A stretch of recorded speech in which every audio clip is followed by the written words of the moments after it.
Oh, I should probably move my. I'm totally waving. I'm waving. I'm just moving my peaches out of the way. Oh, let me mute my thing.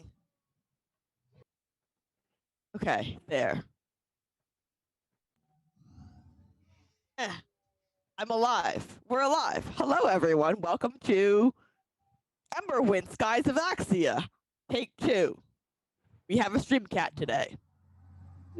Cat. He likes to be on camera. Hi, I'm Imani. I am your host of I'm the storyteller for Emberwind. And let's start with introductions for everyone. Viv, you're first on my list. Hi, I'm playing Verity today. She's in Atlanta, and she's an investigator. And I guess we're gonna get dressed up today. Getting fancy. Yeah, fancy. We're having a party. Oh no, we're having a party. No, it's fine. We're having a party. Hi, Blood Cree, you're up next. Hi, I'm playing Sorcha Keegan. She's the ardent. She likes fire and books, but not at the same time. I mean, that's valid. That's what fire and books probably isn't a good combination. Arnica? Hi, I'm Arnica, and I'm playing Saren Liking Clutch the Druid, and super excited to play today. I've missed you guys. You sound super excited to play today. Look, this is as good as it gets after the past couple weeks. No, that's fair. That's valid. That's again, it's totally legit. Zweth? Hello, I'm Zweth. I play Kira, who is a happy-go-lucky rogue and has a cat that's attacking her jumper. Yeah, a happy-go-lucky rogue who's excited to do some actual roguing today. It's true. It's true. Today will be the first time I think there might be combat. Aren't we excited? Oh my goodness, combat. Anyway, so a reminder for everyone in chat that US viewers can affect the game. You can give bits, subs, and donations to do that. For every 100 videos, you get a gift a cast member or reroll. For every subscription, you get an autocorrect to a player of your choosing. And if you donate to either via Coffee or Streamlabs, you can make stuff happen by giving me suggestions of ways I can make our players very happy. If you stick around to the end of the stream, we're raffling off official Emberwind content. Oh look, I believe we just got a sub. I'm sorry, raffling off official Emberwind content this week is a copy of Wailing Song, is an Emberwind vignette. And any purchase made on the Emberwind.com code, Emberwind.com site, code Valdrianth gets you 10% discount. I think that's it. I've covered it. Let's do the recap.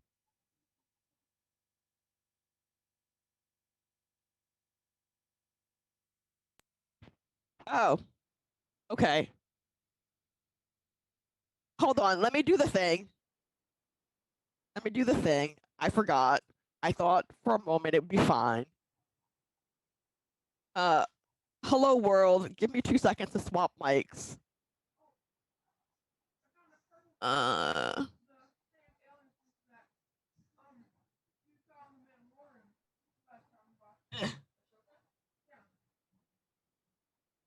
Oh no.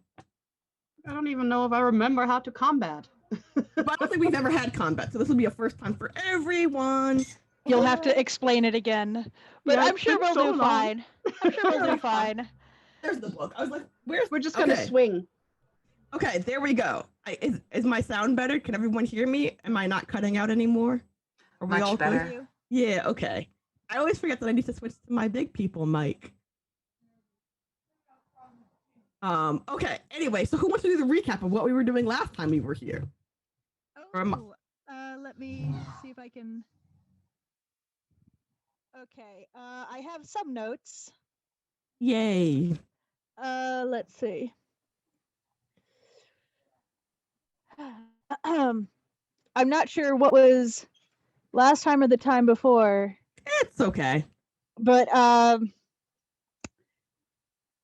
we apprehended Morgan, who was this troublemaker who was distributing the tainted pixie, and we found out that it's like normal pixie, but there's something added to it, and it's purple like the rifts that go to the other places where the skyworms probably come from, and the pixie is somehow related to the skyworms because they're like it's like spice which must flow.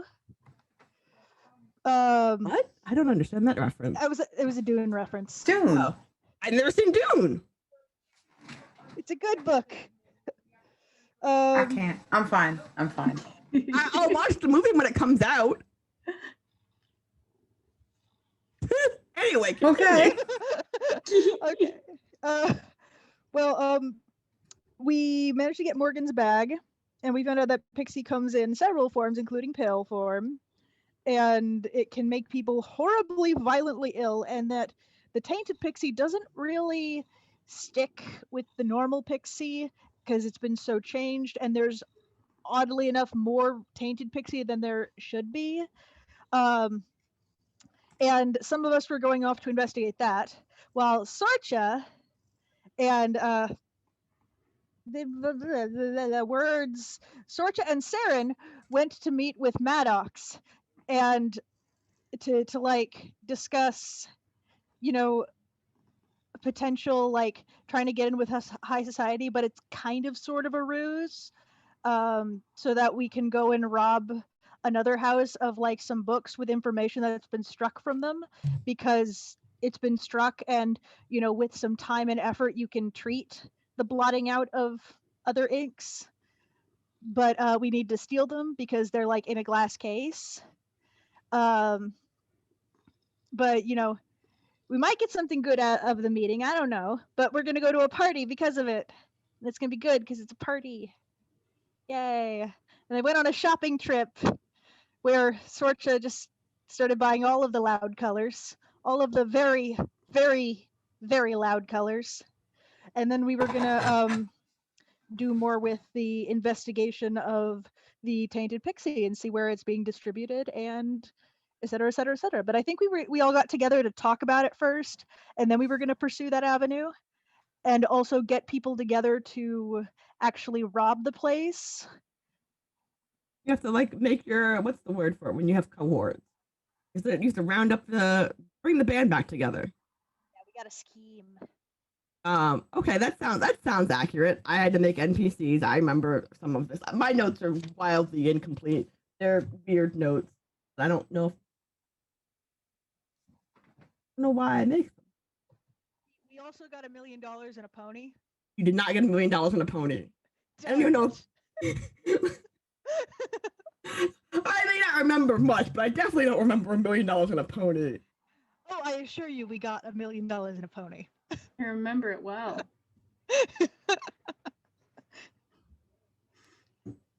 Okay. I do remember a power suit. We did actually definitely get a power suit. I don't know. See, I can't tell. That was reasonable. I mean, my suit is filled with big dick energy, so Yeah. does that that's count? You get a That's what I power meant. suit. That was the power suit I was referring to. Yes, I do remember. I do recall that. I do Yes. recall. Okay. So I believe you're all we're all going to Saren's house because Saren's house is the best house. It is the best house. I also think Saren is the only adult with a house. I mean, Sorcha probably owns a house, but it's not in a convenient spot unless she lives at the library, which she just might. I was gonna say, I feel like Sorcha lives at the library. Like, there's a dorm that you're supposed to move out of eventually, but Sorcha never moved out of it. She sleeps under the desk. Yeah. Oh my god! She uses books as a blanket. Seems legit. Okay. I can see a bed put together out of books that she thinks are very, very soothing, and then put a mattress on it, and then when she's mad, she makes a tower out of the books that she thinks are crap, and she just punches it. It's like people who give people the bad fork when you're mad at them. It's exactly like that. It's just like, these are the bad books. Oh my god. Oh, you Well- wanted help with the books? You were rude. Here, have a book on manners. Yeah, exactly. Here's The an most etiquette passive book. aggressive. Here's an etiquette book. Oh my god. Okay, anyway, now that my task to make you all laugh has been accomplished, let's continue on. And so you're all back at Theron's place because that's just a convenient location. And eventually we're gonna have to describe what Theron's apartment looks like. But today is not that day. You're prepared, so you have 2 tasks in front of you. And you can only do actually, you have 3 tasks in front of you. Your 3 tasks are get the band back together, case the joint, and prepare for this party. You only get to pick 2 of these things. I mean, the place that we God actually damn care it. about, Huh? the place that we care about robbing has already been cased. What we need to do is we need to make fake book spines so that we can make it look like those weren't touched. So it takes longer for them to notice that they were taken. Are I we will gonna? find you a pony. I can't remember what the conclusion was of. Are we gonna take the ones in the glass case? I think we should. Sorcha's said that if you can manage to take them, do, but the journal is just as important, and she knows exactly where that is. That's the one in the stacks, is it? That's the one just randomly in the shelf. Mhm. That one you probably don't have to replace because it's a tiny, thin journal amongst like 100 books. It's probably not going to be noticed that it's gone. Unless someone regularly reads it to like check on their family history, then yes, no one will notice it's missing. But it's not even their it's not even their journal. It's a completely different family's journal. Listen, they're all intermarried. Who knows where it came from? But if they stole it, they can't really complain that it's missing. So It's true. It's true. You can't complain that someone stole a thing that you stole to begin with. Watch me. Actually, what is is there a connection between No, I was making a weird Harry Potter reference where all the Sacred 28 families are all technically related to one another because they intermingled and interbred with one another. Don't listen to me. I'm in a weird place. That's fair. But yeah, like no one can complain about that one missing. So the goal is to get the glass case books if possible. If it's not possible, that's fine. If worse comes to worse, you can even tear the page out. Oh yeah, I'm You're totally fine with desecrate that. a book? Sorch is not happy about it, but if you're careful about it, she can show you how to properly cut a page out so that it can be, because she's gonna have to remove the page to clean it anyway. I do has remember to us having disassemble the the spine. discussion of being like, why don't I just go in and rip out the pages we want? I do remember now this happened, and Sorch Sorcha doesn't was like it, but if you gotta, Doesn't like it. There's an understatement. Okay. I apologize, also spoke apologize to to the book if you have to do that, please. We also spoke to the guy. Well, Kira spoke to the guy. Oh my gosh, I'm so bad with names. Horatio. I wrote Yeah. it down because I was going to Thank forget his you. name. Thank you. That was In the one of my bar. 2 notes. Yes. So if we want to go ahead with the plan of making it, well, just having it be the whole house gets turned over, we can set that in motion. But I think we were saying like that's a backup plan. Although, I had yeah. a thought. We might want to, when we send a bunch of people in to ransack a few of the nobles' houses and make it look like there was a robbery, we need to make sure that it doesn't look too over the top. In fact, maybe even the house that we're actually targeting, we don't take anything else, but we send people to rob a few other houses so that all attention is over there. But the house that we actually want to rob, we only take the things we want. Okay. That seems like it would be a much better way to get our hands on these without like although draw I mean, unnecessary suspicion. I'm not going to be launching like a perfectly coordinated thing. I'm just going to be giving some people I know some addresses where the house are going to be empty. I can't promise that. So no gone in 60 seconds. Damn it. I can't promise what will become of that. If stuff's there to take, it's going to go. These houses will be obviously robbed, but the house that we actually want to get the books out of doesn't need to be obviously robbed, because that way everyone's investigating the other houses, but not necessarily this house. Okay. It's more of a diversionary tactic rather than an excuse as to, like. But if you get caught, feel free to ransack that house too. You know. So what I'm hearing is Fast and Furious robbing in Brazil that one time versus Gone in 60 Seconds, where it was a well-coordinated heist where only the things you needed get to stolen. We're Mission Impossibling one house, and the others are just getting ransacked. Okay, cool. Sounds like a plan. So that's one of your 3 things that you can do is robbing, is getting the band back together. Actually, I should have written that down. I literally just said what the 3 things were, and I forgot. One was getting the band back together because that was funny. And then 2 was, oh God, why is my brain just like gone? Pursuing the tainted pixie, I'm guessing. No. Prepping for the party.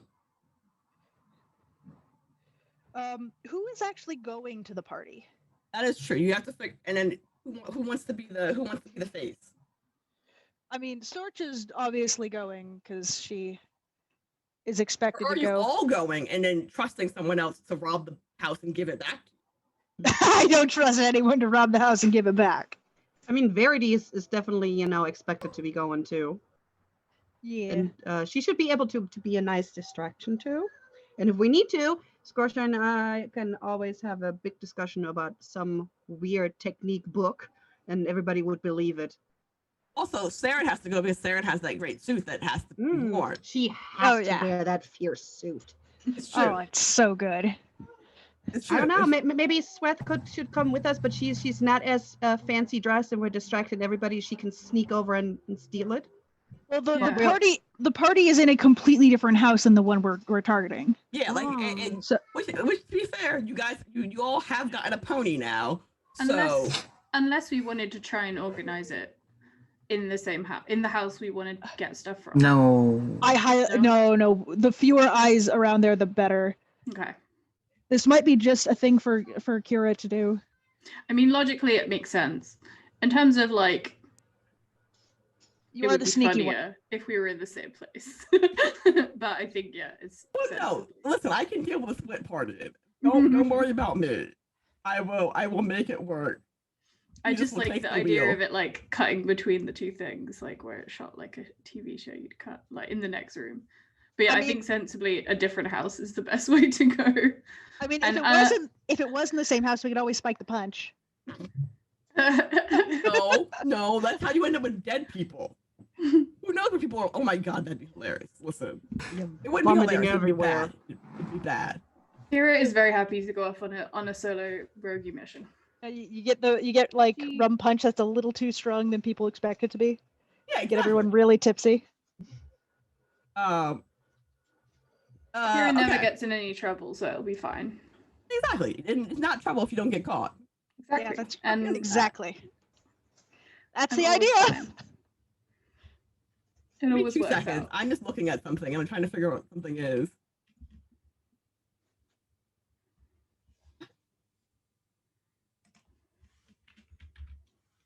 Whatever, it's fine. Don't listen to me. But what if we I'm want to listen to you?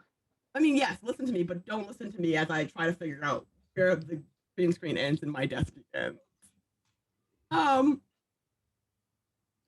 Okay, so I don't remember what the third option is, but we already picked 2. So whatever the third option is, you didn't get to do it. So I guess I have to like make a reminder for the third thing. When I remember what it was. Get the band back. Oh, you're not getting the band back together.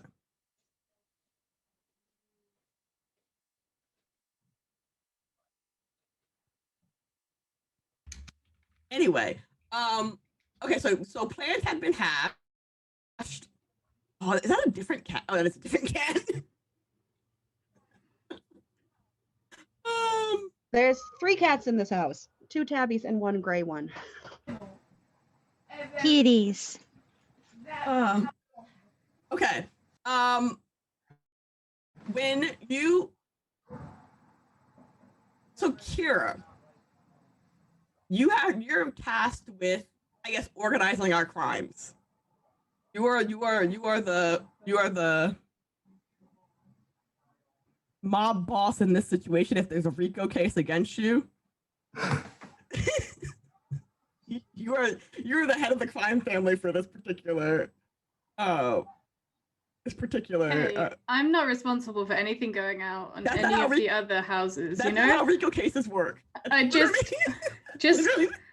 just there's information that goes around the district, you know? I'm not responsible for what people do with that information. But you are in a RICO case. That's the whole point of RICO law. Okay. So I think Who yeah. are you telling? Or actually, how are you spreading this information? So I want to give the information to oh my gosh, I've immediately forgotten the guy's name. Horatio. Horatio. It is Horatio, okay. It is Horatio, yeah. I doubted Like, myself. I named him after the dude from CSI Miami. Of course. Or that one Shakespeare character. Why not both? I mean, I'm pretty sure. Huh? I was just gonna say, I think so I'm gonna drop the information to Horatio and be like, because my assumption is he will, you know, then spread that to whomever. But I'm not gonna drop the information until like right when it's gonna happen. So what I might do is get someone I know that I see around my shop quite often, like someone maybe that lives nearby, to just go to the bar, and I'll say like at nightfall, give him this information, and I will have we've written a list of a couple of the houses that will be empty. It's gonna be a total of. Oh, wait a second. I'll tell you how many houses it's gonna be.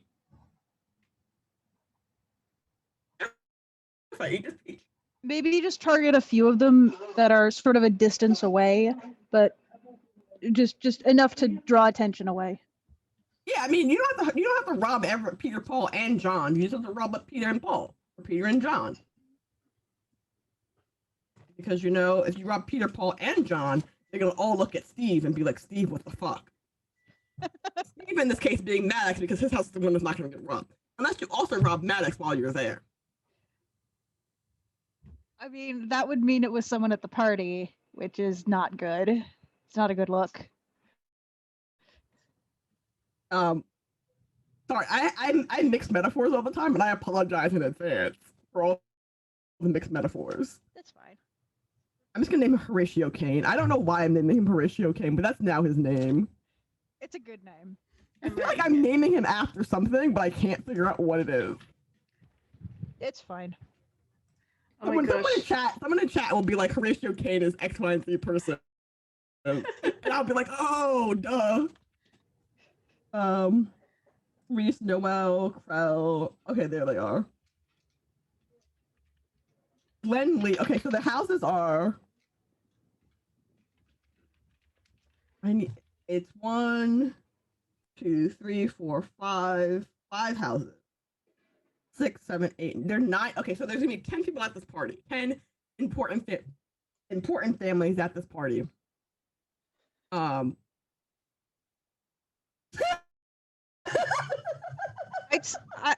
Sorcha would guess to hit about 3 of them. Okay. I didn't realize that's her vote. Okay.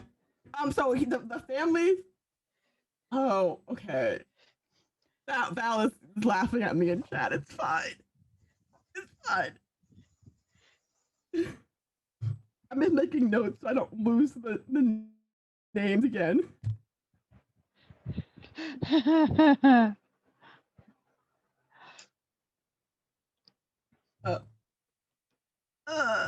Asheville?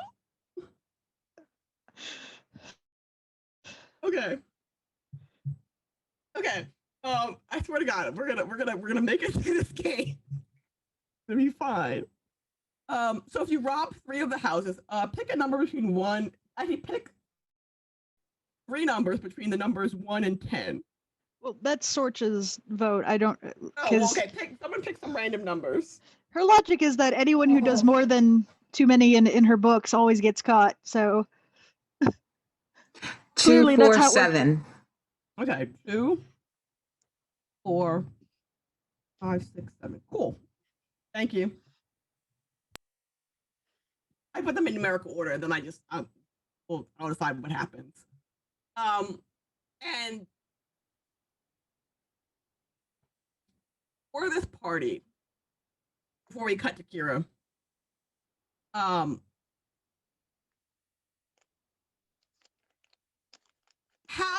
when are you arriving? How are you arriving, but when are you arriving?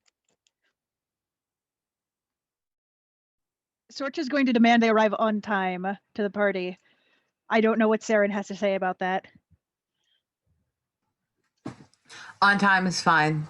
I don't know what time on time is, though. I'm just showing up looking cool. On time, I'll say a party's gonna be at like 6.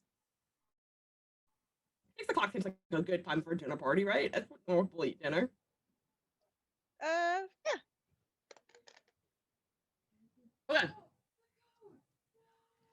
And so Kira, you know that the party starts at 6. You know dinner starts at maybe 7:30. Like they'll sit down for dinner because it's so. Actually, let me rewind. This is the kind of party in which they'll show up and you'll do the drinks at the bar and everyone talks and chit chats and gets to know each other and catches up. And then you'll go to dinner where you all sit down at your table and you make polite conversation. While Baron Maddox will pitch his idea of Let's be friends. Supremacy, or let's be friends, whichever one works for you. And then afterward there'll be more cocktails at the end before everyone slowly but surely goes home. Those are the 3 phases of this party. So it'll be drinks, dinner, and then more afters. drinking. And afters. There might be little I just learned about the word afters. I didn't know what that was before that, but it's called dessert where I'm from. Yeah. But yeah, you're muted if you're judging me for my lack of understanding of after. So we're doing cocktail hour before, and then we're gonna do dinner, and then we're gonna do an after with hors d'oeuvres or something.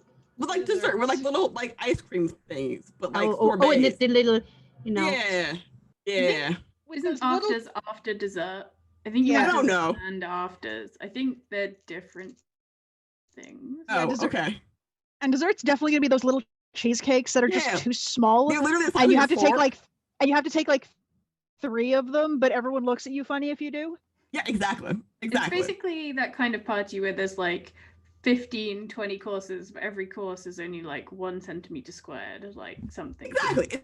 It's totally a 7-course dinner. It's very trendy. I can tell none of y'all had to sit through Cotillion. My goodness. No, I did. I just blocked all that memory I blocked all the Cotillion from my memory. There are pictures of me from Cotillion and wearing that white floofy dress and learning that stupid dance that you get to do with your dad so when you promise yourself to your husband. Yeah, no, I totally did that. I used to remove that from my memory because it was not important information to keep. It wasn't traumatizing, it's just not important information to keep. Too German for all of that. There's not even a prom back home. Yeah. But only thing I took from that was this table setting. I can set a fancy table setting. That was a bit of information that I thought was important to keep. How to set a formal table. And so anyway, this is going to be one of those fancy formal dinners. So let's see how that goes for all of you. Actually, I should draw a table. Should I make this table square or round? Or is Baron Maddox the kind of person who says we're all equal, or is he the kind of person who sits at the head of the table and judges you? Head of the table. Yeah, okay. No, not a triangle. That'd be weird. Oh my god, a triangle-shaped table. What about oval? Okay. Split the diff. It's everybody's equal, but just not quite as equal. Separate but Like, equal. Clearly, I'm like, that's what he's saying. It's like that sly, oh yeah, I think everyone's equal, but I am sat at the top of the oval, you know? Okay. No, we're gonna make it a rectangle. It's gonna be a rectangle table just because I already drew a rectangle and it's easier for me to know. It's easy for me to do that. 1, 2, 3, 4, 5, 6, 7, 8, 9. We're gonna do 1, 2, 3, 5, 4, 7, 8, 9. 1, 2, 3, 4, 5. I forgot 6. Shit, I don't know how to count. Team. Counting is hard. I don't even know what that word means. Listen, I'll show you what the table looks like in a minute once we get to the party. So anyway, you all arrive on time. I'm drawing so what's happening off camera, what people can't see is me drawing little doodles of the shape of the table and the shape of the room, so I know where everyone is, because this is an important information, okay? This is very key. Because if I don't know where people are, I can't figure out how to fuck up your lives. That's fair. I don't even know what that word is, the West. Like, I don't know what that word is. It's the fancy word for a D20. Oh. I didn't know it. I googled it, but you know. Oh, okay. Yeah, it's an icicahedron. I don't even know what that word means. It's not a real word. It's fake. No, it's a real word. It's a fake word. It's totally real. So when you all arrive, you are not the first people there. You are. So actually, let me again rewind because I skipped some steps. So the way this party is going to work, besides the way the setup is, everyone who's there brought like a +1. So even though I'm only naming like 9 people, assume that there's like them and like their significant other, or them and their child, or them and their heir, whatever. If it comes down to it, I will give them names. I have a name generator open, prepared for this exact moment for once in my life. Sorcha brought an intern to help her take notes. Okay. What's your intern's name? I don't know. Pick one. Marin. Your intern's name is Marin. Yes. Just the most awkward intern.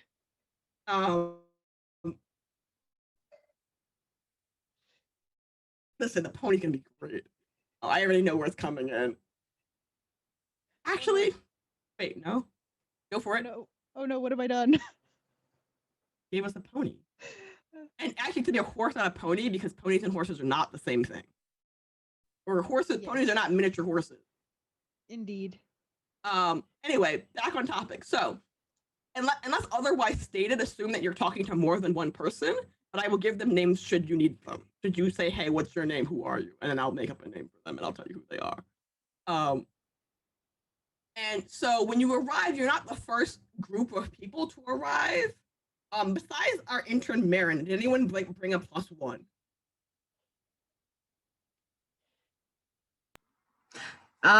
Unless Verity has her own invitation, I'm assuming she's my +1. Okay.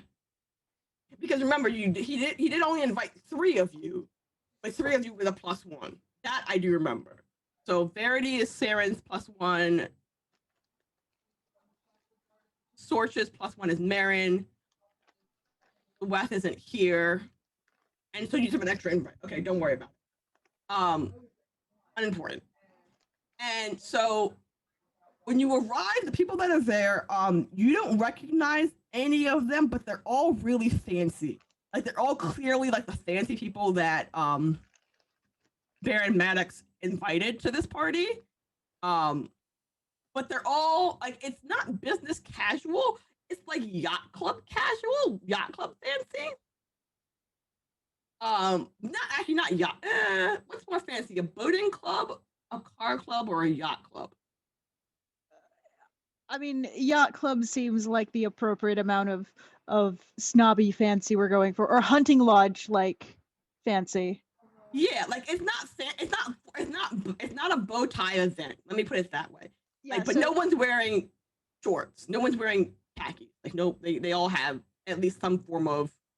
Yeah, I was imagining like Hunting Lodge Gentlemen's Club where everyone like is acting really fancy, but you can tell that some people secretly hate each other. Yes, exactly. Well, okay, so so the way this particular group of people is, they don't, hate is a strong word.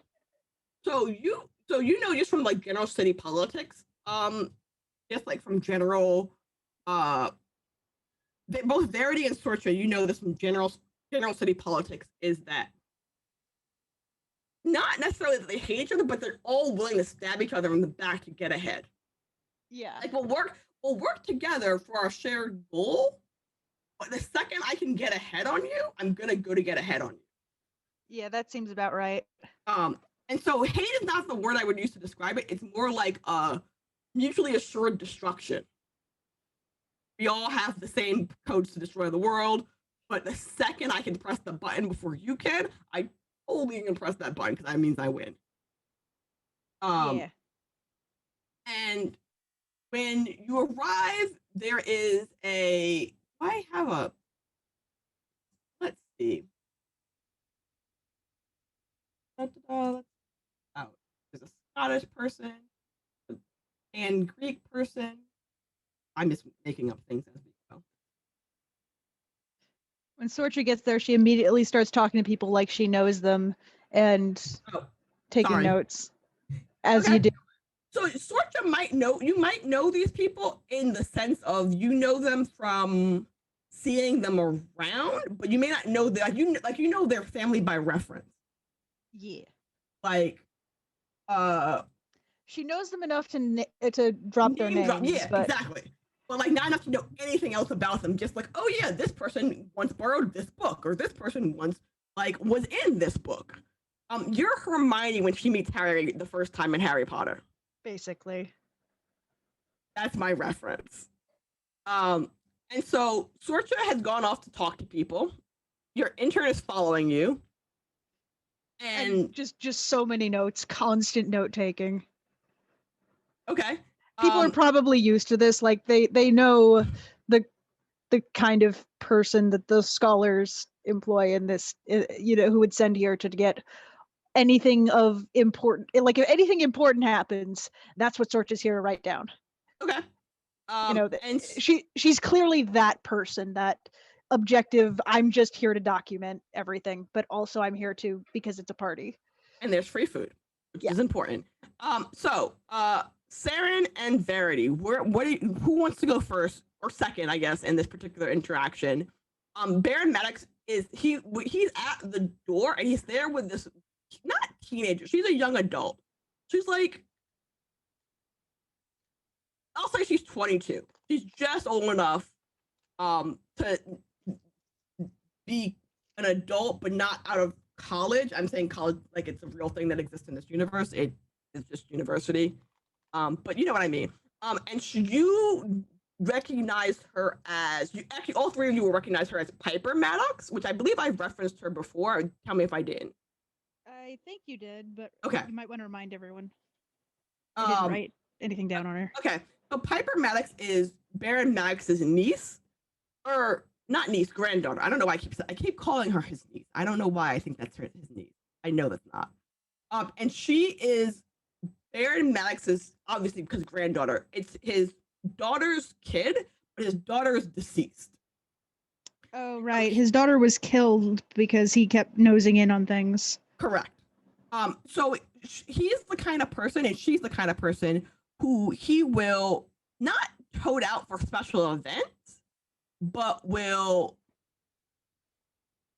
She doesn't live with him. Let me put it that way. She doesn't live with him. They have a weird, not familial relationship, but like he likes her. Like it's public knowledge that he likes his granddaughter. Like not like that, but like he enjoys her company. He loves his granddaughter, but he's not the most visibly affectionate person in the world, because last time he was visibly affectionate with someone, she ended up being killed. So he's not going to do that twice. So for her own safety, she lives with the Grant family.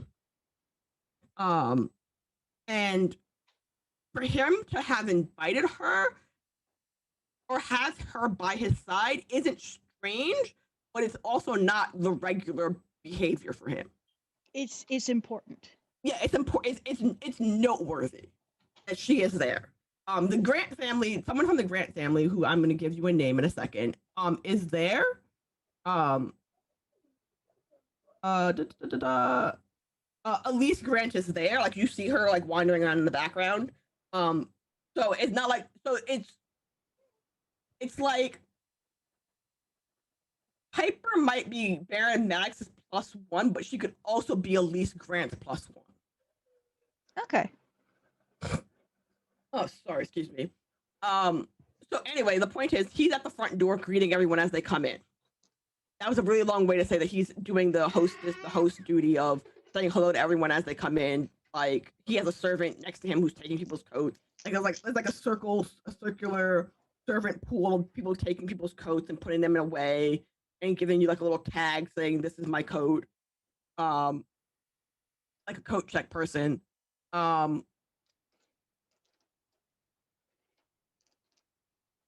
who wants to do between Verity and Seren? Seren, who wants to go first?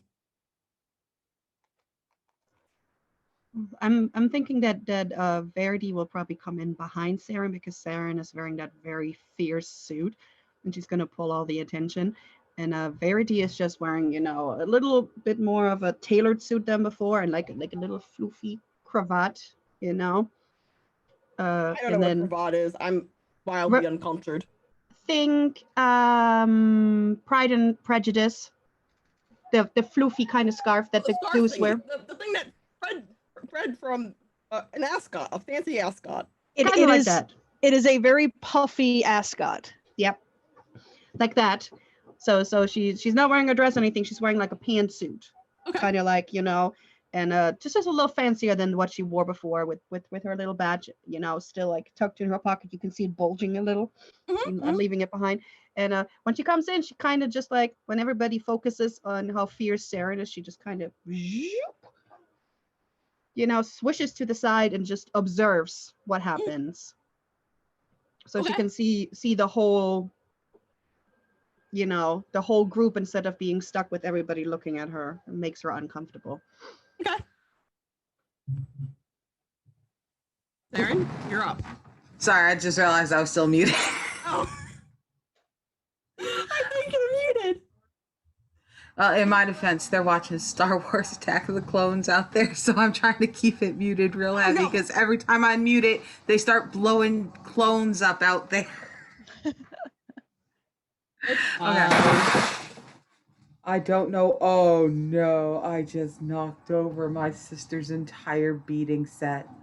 Oh no. Oh my god, there's like 5 million freaking crystals. I'm sorry. Listen, I knocked over my water yesterday on my laptop and now my Wi-Fi doesn't work. So. Well, just know if I don't come back next week, it's because this bitch killed me. You want to be like Cinderella, like, the good ones in the thing and the bad ones in Oh my lord. Okay. Anyway, it's fine. We'll work it out. We'll no one has to know. Just get a vacuum cleaner. Okay. Oh no. That's fine. I'll clean it up on break. So, Saren comes in slightly at the head of the party. Sorsha has already scooted off to the left. Something sparkly on someone's neck has caught her attention. Probably. And Verity is trying to hide slightly behind and to the right, where she's looking like, yeah, no, I'm cool. I don't mind being here at all. But obviously is really not super thrilled at being here because she's stepping slightly to the right. Correct? That's where everyone is? Okay, that's where everyone is. Mm-hmm. All right.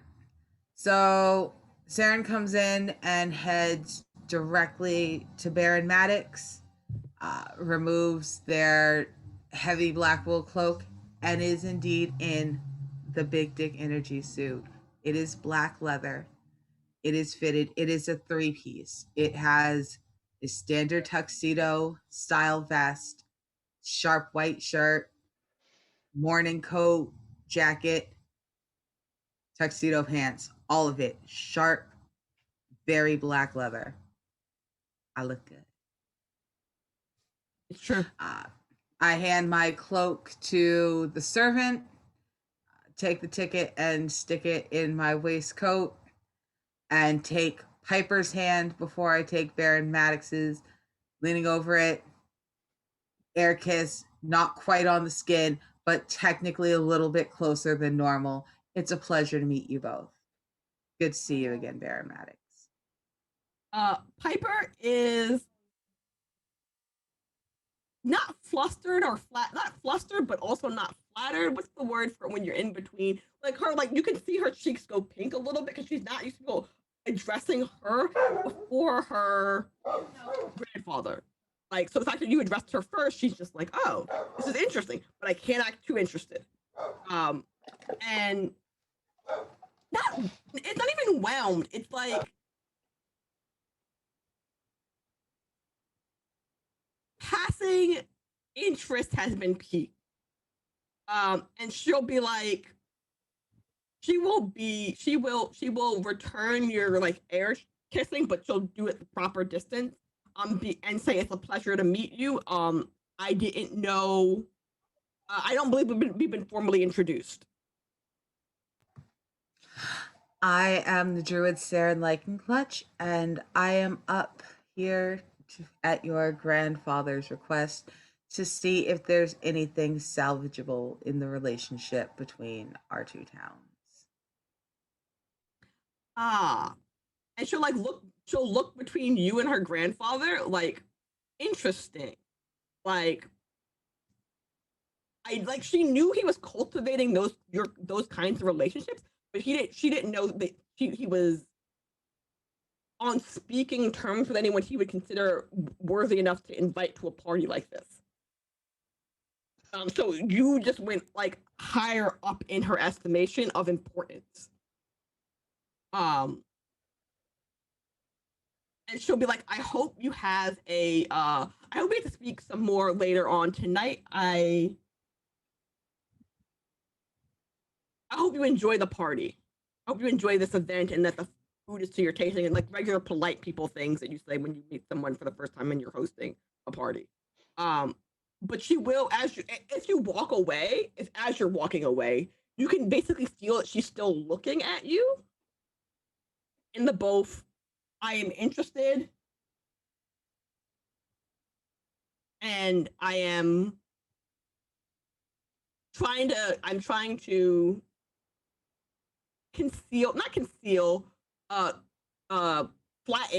not flatten either. What the fuck? Be subtle.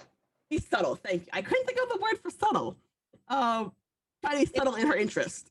It is subtle. It is a very subtle word. Pun intended. And so you enter the party again. I don't think Saren would recognize anyone from the party, correct? Okay. So Sorcha went people watching, people investigate. I was saying interrogating, but that seems too harsh. No, borderline interrogating. So yes, Sorcha's interrogating people.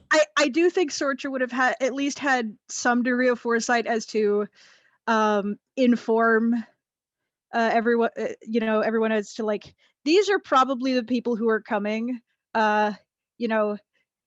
This person is like this and this. So they might have some measure of kind of knowing who everyone is. Yeah. There'll be a dossier on you'll have gotten so actually let's flash back for a moment. Prior to this, everyone got a dossier on all the people coming. So except for when I need to tell you someone's name, just assume that you know who this person is until I like, you may not know them, but you like, there was when I say dossier, I mean like there was like a picture and a like little bio on this person. So like this person likes cheese or this person's lactose intolerant, type information. But then I'll just give you random names depending on how I feel about who I think you should be talking to. So on the other side of the town, Kira.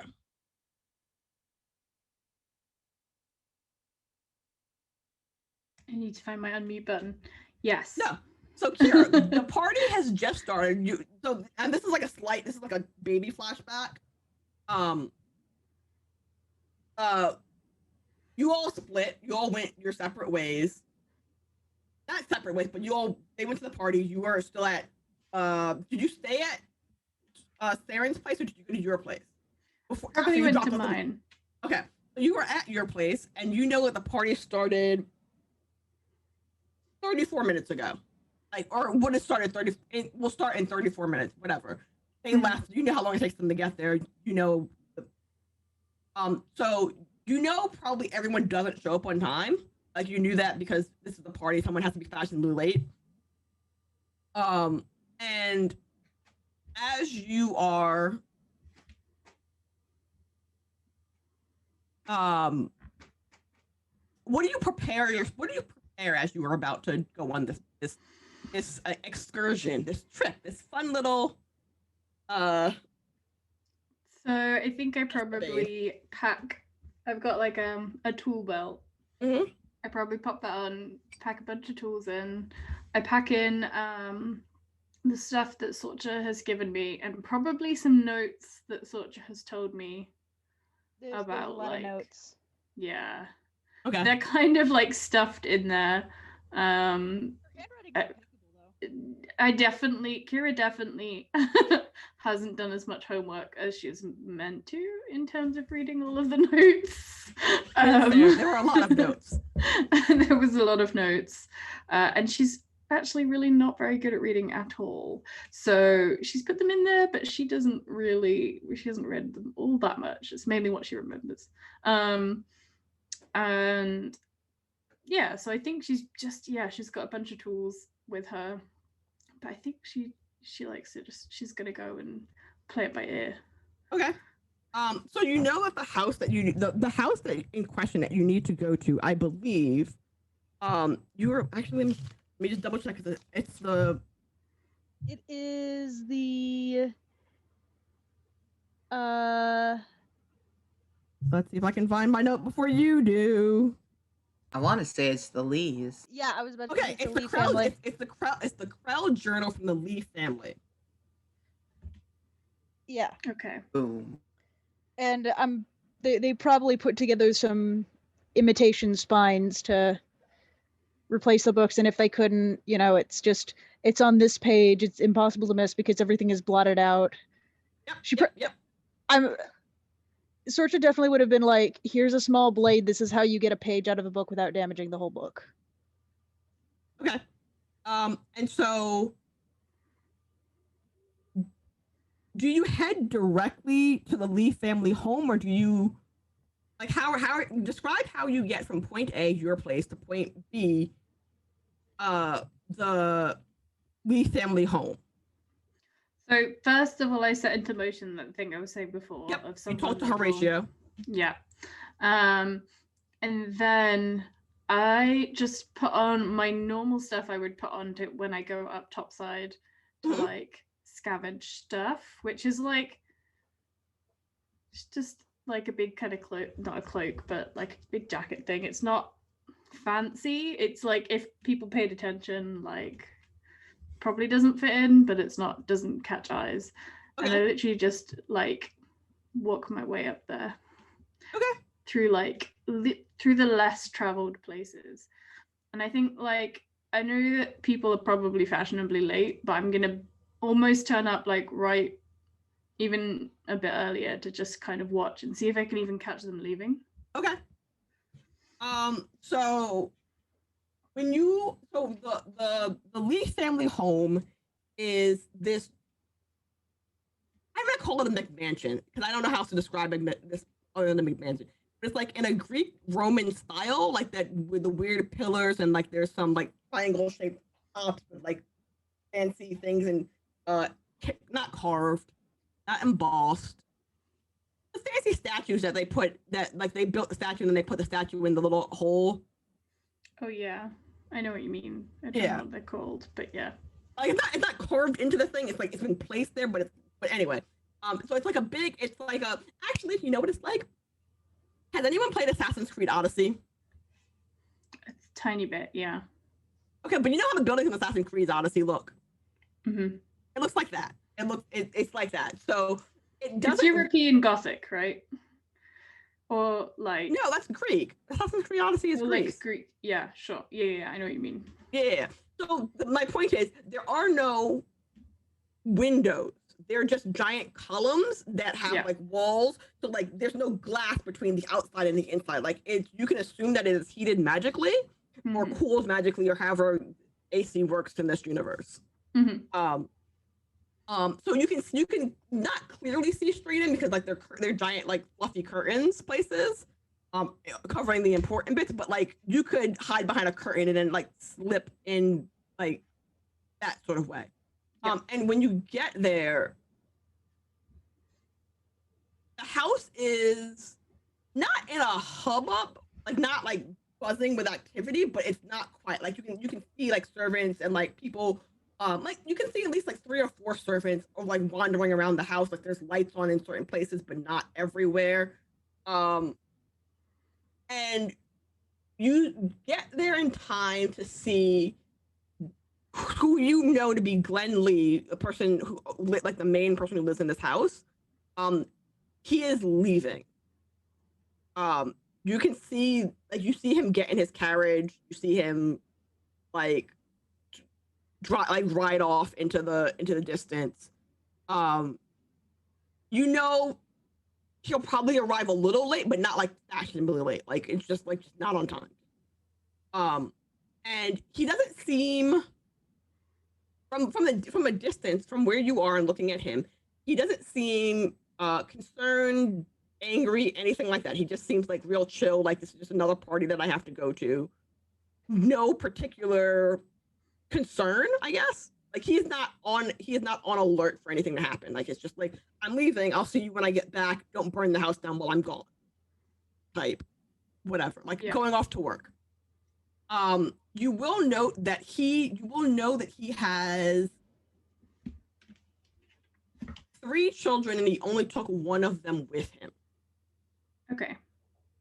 Because again, it's only 1 + 1, so he picked his heir. He's one of those people who has an heir, a spare, and one for the church kids.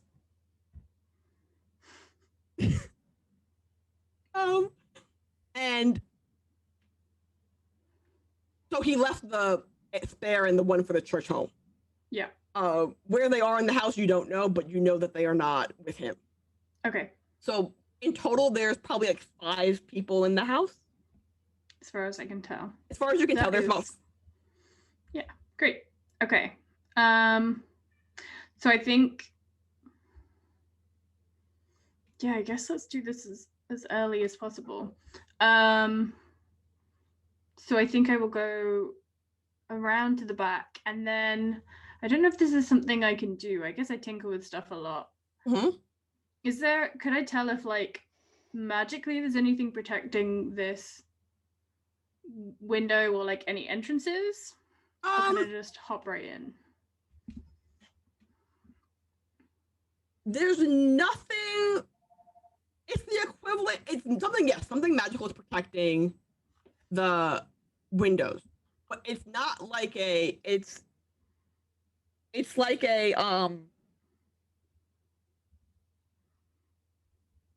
how do you describe this? It's not, people crossing through won't set it off because it hasn't been turned on. Okay. It's like the equivalent.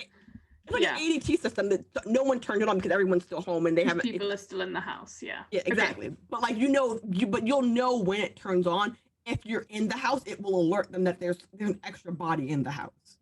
Okay. So, yeah. Okay. But I can tell it's off at the moment. It's currently off at the moment. Excellent. In which case, I will just head straight over there, and I'm going to just hop into a window and behind some of those big plush curtains. Okay.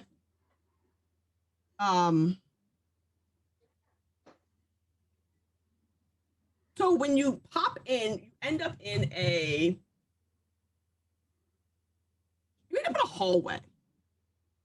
Or yeah, like you end up in a hallway. It's like if you peek around the curtains, it's the hallway. It is not particularly long because so here's the thing. It's not a particularly large house, it's a house meant for, like, let's say it's 4-bedroom, 4.5 bath. It's the correct number of houses. It's the correct number of rooms for the number of people who live in this house, plus a spare bedroom for guests. The servants don't live in the house. There's like a pool house where the people who the live-in servants live, but they don't. Yeah. So you end up in a hallway, though you can't tell what hallway this is. It's not the front hallway. It's like it's a side hallway. And so from your understanding of just general layouts of houses, this is either the side of the house that has the kitchen on it, or the side of the house that has like the living room on it. But it's not like it's like you come. So I'm really bad at describing houses. So if you came in the front door, it would have been foyer, and then it would have been a grand set of stairs, and then there would have been 2 hallways on either side of those stairs. One side leads to the kitchen, the other side leads to like living room, sitting room area, and between the kitchen, living room, sitting room area is like a dining room. Okay. And then like upstairs are the bedrooms. There's a bathroom down here behind the stairs. Like that's how the setup of the house is. Mm-hmm. From the description Sorcha gave me, do I know whereabouts the library is? The library, first floor. it'd be upstairs. And it's technically not a library. It's technically it's an office study area. Like this family, like they're rich and famous, not rich and famous, they're rich and important, but they're not like we have our own private library important. Okay. We have a study with all our stuff in it important. Mm-hmm. Like it's like we show when we have meetings in the house, we show all our stuff off in the in the study. Like this is where all the important stuff would go. Like there'd be a safe here. Maybe there'd be a safe in the bedroom, or like for more important stuff. But like it'd be upstairs. To answer your question, it'd be upstairs. Okay. So if I take a peek down this hallway, can I see anyone milling about or hear anyone? You hear 2 people talking down in the area that might be the living room or kitchen. You cannot distinguish voices. Mm-hmm. It's just you can tell that there are 2 people having a conversation. Okay. I'm gonna take a quick peek out into the hall, and I'm gonna start to head towards where the stairs are. Okay. You will not encounter anyone. Actually,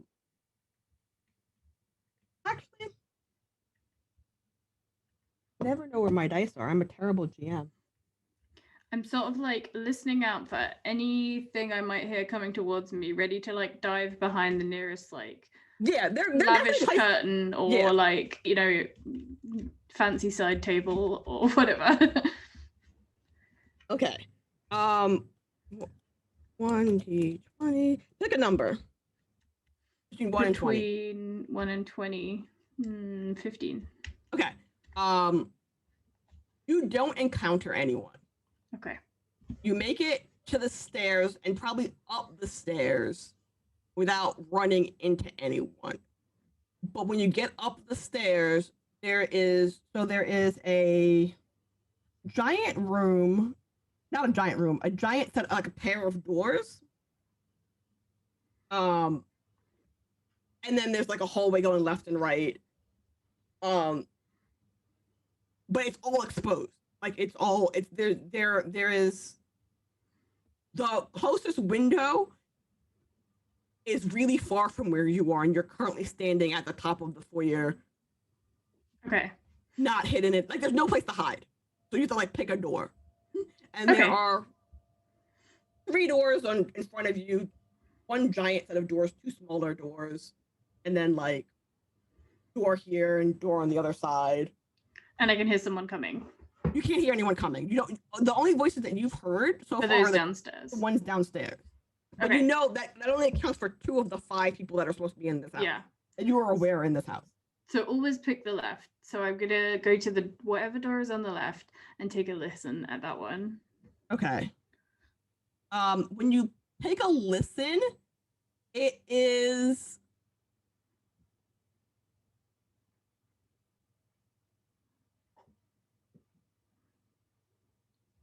It's gonna be.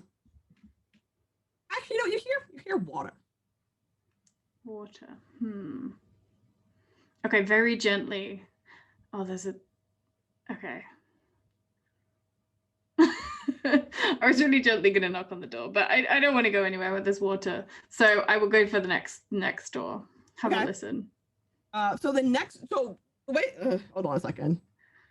Left. Oops, I wrote on left the way wrong. to like end my stealthing is because I accidentally walk on someone that's like peeing. That would be like really anticlimactic. Listen. You hear the sound of water hitting water. Okay, so there's a hallway. I'm gonna show you a picture in a second. Hold on a second. I'm drawing a really bad picture. Door. Okay. Ooh, damn it, Mike. Okay, so you can see my shitty drawing. So that's where you are. You see the stairs and you see the left, right. You see the little hash marks are also doors. Okay. So it's a U-shaped up point. So you went left, which I think is that's left. So there are two other doors on this side of the hallway. Okay.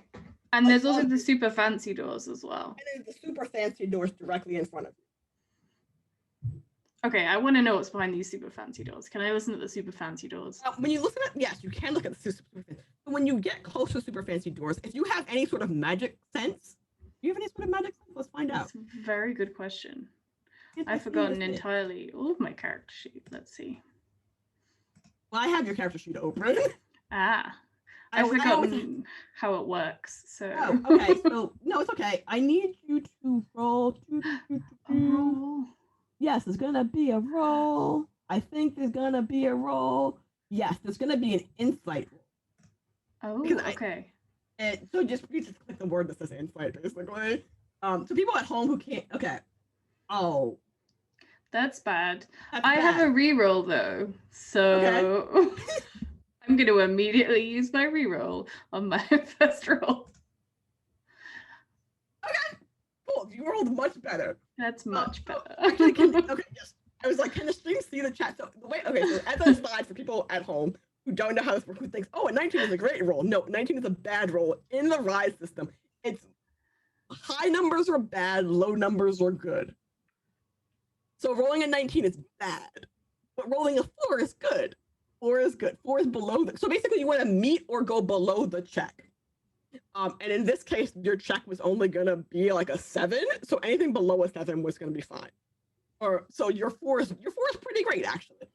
To clarify, it's similar to a percentile system. Correct. In that mindset. Yes. I'm really bad at explaining things. Thank you. And so your insight is sort of like not magical insight, but you can get a tingle of these doors are magically locked. Ooh, okay. Like these are like the door is locked, like regular locked, but it's also like magically locked. Like if someone opened it, the person who locked the door would know. Yeah. It doesn't have to be like a keyhole. Yeah, there's a keyhole. There's like a regular, there's like a regular skeleton key sized hole. Can I take a peer through the keyhole? Yeah. See what's in there. Let's see, what can you see through the keyhole? You can see a giant wooden executive style desk. Ooh. This seems like it could be where I need to go. Okay. It will have interesting things in it at the very least. Mm-hmm. Okay. Through the keyhole, can I see, is there a window? Does this room have a window to it? Behind the desk, there's a window. Okay. So my plan actually, is... No, but let me rephrase that. Let me rephrase, because I just want to... If you look directly through the keyhole, which is the only way you can look, is straightforward. There's the desk, there's a giant painting, and there's 2 windows on either side of the painting. Okay. That makes sense. So, I think this looks like where I want to go. Does it look like there are places where there are books, or is it like, I guess I can only see this little bit, but You can like, because of the way the keyhole is, you can see like the key, because you're like doing the one-eyed squinting thing. You have no peripheral. yeah. So you can't actually see anything on the side, but you're reasonably intelligent enough to tell this is probably an office. It seems officey. Yeah. Okay, so I'm gonna basically sort of be like, okay, figure out where those windows are in relation to me, and I want to basically go to the window that's in the corridor. And What? Sorry, repeat that. there was a window like up here on this floor in the corridor, right? No, so- there isn't. There isn't a window. So There isn't. Okay. So I guess I failed to just. Okay, let me pull up my picture again. So you are standing in front of these doors. There are no windows on this side. There are windows on the other side. Like this is the front of the house. Mm-hmm. So there are windows on the front side of the house, but not on the back side of the house. Yeah. And the only windows you can see are the windows that are in this room, Okay. or theoretically in this room, But down, like the only way to get to these windows would be through the going downstairs and then up the back wall. Yeah. Well, so my plan is to I'm gonna try head to those windows at the front. Uh-huh. And like go out of them and see if I can climb up onto the roof Oh, okay. from yes, those you can- windows and then yes. like over. Give me a. Do I want to make it an acrobatics or stealth? Let's make it an acrobatics to climb out the window. That sounds nice to me. I'm better at that one. Oh my god. Do you have a reroll? I used all my rerolls. I'm rolling so bad. Okay. No. Wait. You might have. Oh, here. Can we donate? I'll donate mine. You have a reroll now. Okay, this is amazing. Like this Oh, yeah. heist ends because I just fall out of a window. Listen, I was gonna have you fall out the Um, window. I was gonna have you fall out the window. So, did you? Oh, so you fell out of a window. Oh my gosh, do I? Should we just spend it all now? And you can spend it on now, or you can save it for later. Listen, let me put it this way: falling out of the window is not I will- tall enough for you to die Yeah. from falling. You will fall into a bush. It was purposeful. It was fine. I think because I've rolled two of the same things. This is destiny. So I'll just have to climb around the back of the house, maybe. Okay. So yes, you literally when you fall out of the window, you fell out of the front window.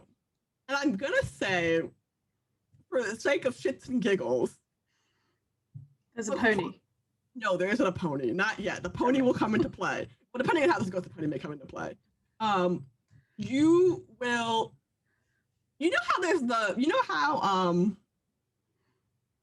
not every neighborhood, but most neighborhoods have that one gossipy old woman who like is constantly like poking their head out behind the curtains, looking out the Mhm. window. Yeah, that gossipy old woman is staring at you from across the street.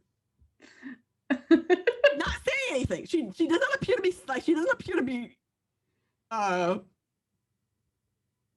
ready to rat on you, but she's like, you definitely, as you like stand up to like straighten your clothes back out, you definitely make direct eye contact.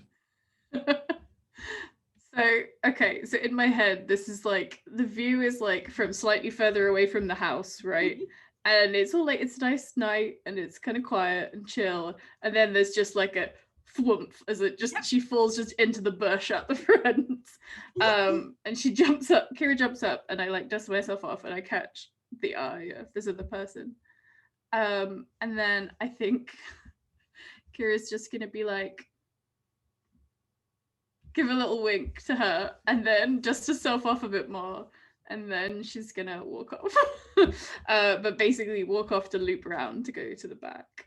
Okay, so when you wink at the woman, she smiles back at you, and then like pulls does deliberate pulling of the curtain. Like, I saw nothing. Yay. I saw nothing. You can have immunity from me telling anyone to go get stuff from her house. By the way, I just named her Nancy Fredericks. Her name is Miss love Nancy it. That's just who she is. For reference for later on in case she decides to come into play. And so as you like sulk around the back of the house, because the side of the house has a bunch of windows that are like open and like free formed. I don't know how to describe it. Whatever.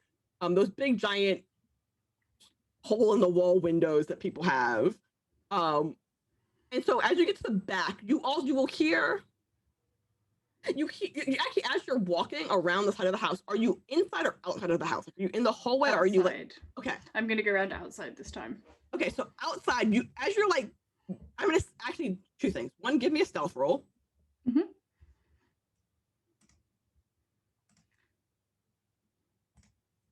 Oh my gosh. Okay, so how's the party going? So at the party, we'll come back to you. Oh, good. Do we? Oh goodness. I'm good rogue, guys. I'm good at these things. Well, let's get one more try. One more try. You gotta re-roll it. You got another re-roll. Are you gonna use the re-roll or are you gonna save it for later? Well, I guess we'll see when we come back to me. Okay. I'll be prepared. And then I can decide. Thank you for all the rerolls. You're welcome. We all have bad days with the dice. Listen, the RNG is not your friend today. It's fine. So back at the party, you've been at the party for about 20, maybe 30 minutes at this point. You've like gotten your little hors d'oeuvres. I'm assuming you've all ordered drinks just from the bar. Indeed. And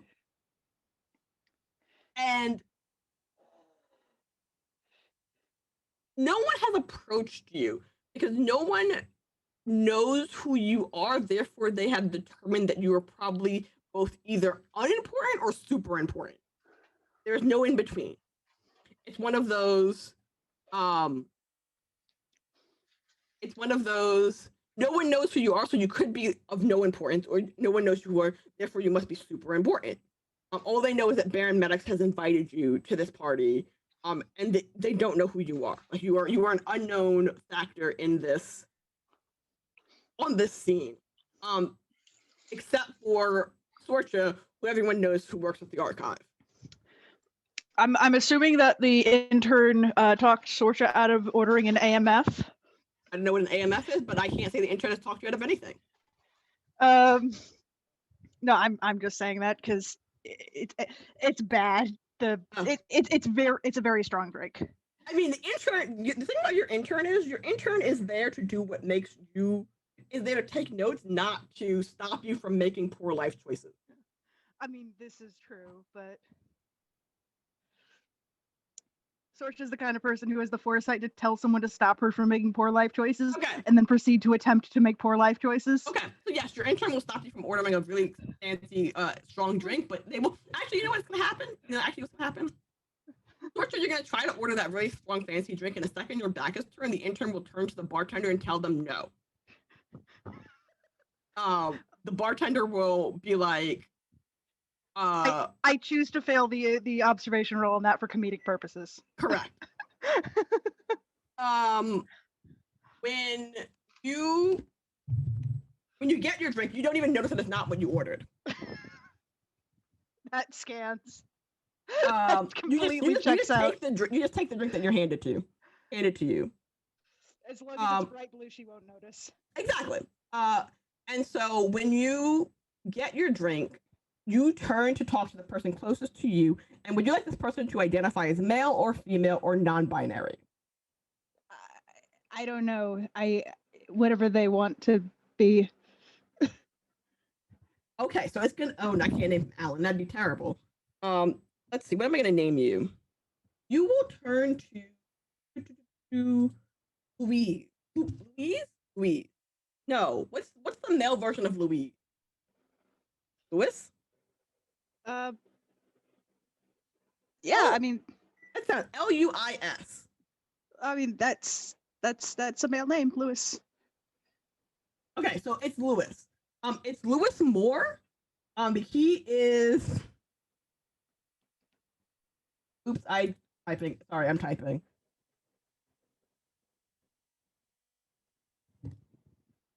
Um.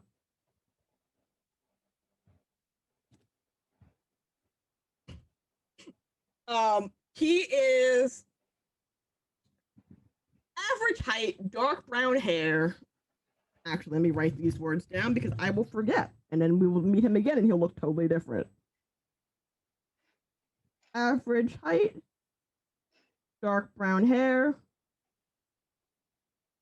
kind of pinkish in skin tone. If I had the Fenty chart, I would tell you exactly what color he is, but I don't have it handy right this second.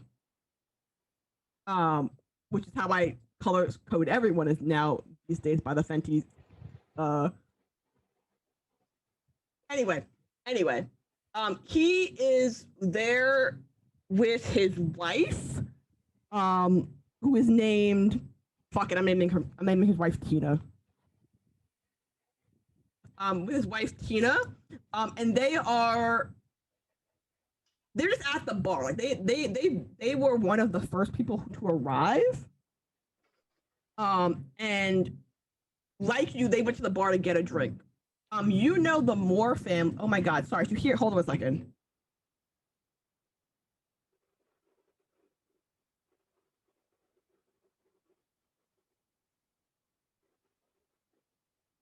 Sorry, motorcycles were going by my house, and it was very loud.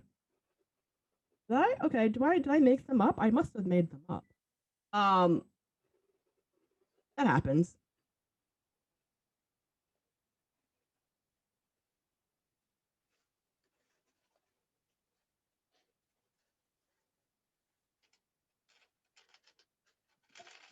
Actually, no. Her name is Becca. I'm sorry. It's Louise Moore and Becca Moore. And I just had to think for a second. You know his wife as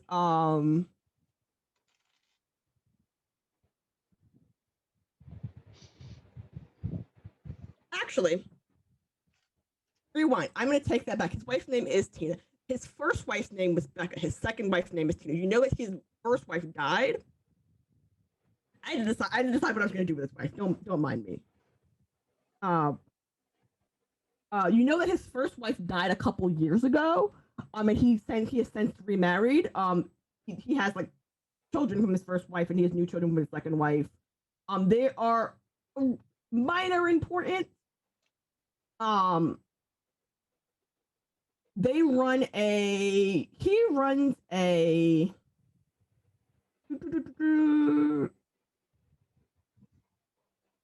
He runs a An orphanage for kittens. No, he doesn't run an orphanage for kittens. That's hilarious. No. He runs a I'll tell you what he does. You know, fancy textile, like not like fancy textile. Like we have like screen printing. We make fancy fabrics and that kind of stuff. Yeah. He does. His family does like imports textiles, makes fabric, that kind of stuff. He's the spoonflower of Ardell. Okay. I don't know if that's a reference that anyone understands. And his first wife was a researcher, which is why you know that she exists. Which is why, and by you, I mean you, Georgia knows that she exists because she was a researcher, and therefore she was a frequent of the library. His second wife, however, is she is a managerial person. Like she's still smart. Like he's still married someone. Like he actually, let me put it this way. He married people smarter than he is. And his second wife is just as smart as his first wife. She just uses her powers for business sense, not for research things. Does that make sense? Yeah. And you also know from actually, do you know this? did you know this?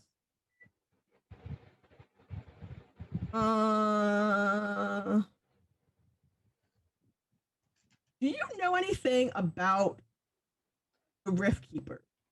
I'm asking this out of game, like in real life.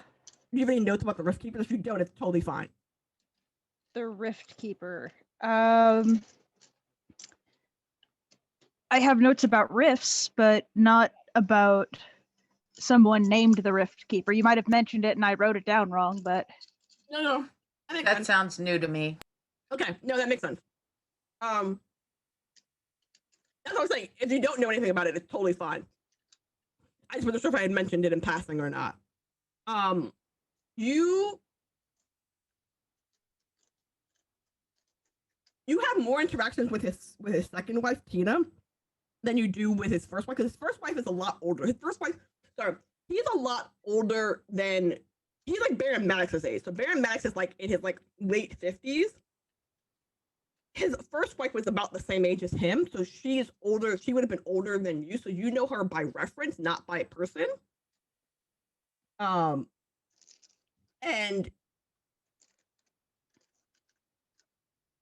he married younger. He married younger, but not like creepily younger. Just like the person he married someone who's good at he married someone who's good at business. Like it's clearly one of those. This is a business agreement, but we like each other type relationship. Yeah, I get it. Yeah, he married his half plus 7. Like it's not weird. It's just she is younger than his first wife, but like not like he traded his first wife in for a younger version. Does that make sense? Yeah. And so you know his wife because she comes into the archives to do like art accounting business stuff. Yeah, as soon as Sorcha notices them, she's just gonna smile and just, like get down off of where she is and just hold out her arms and up her drink.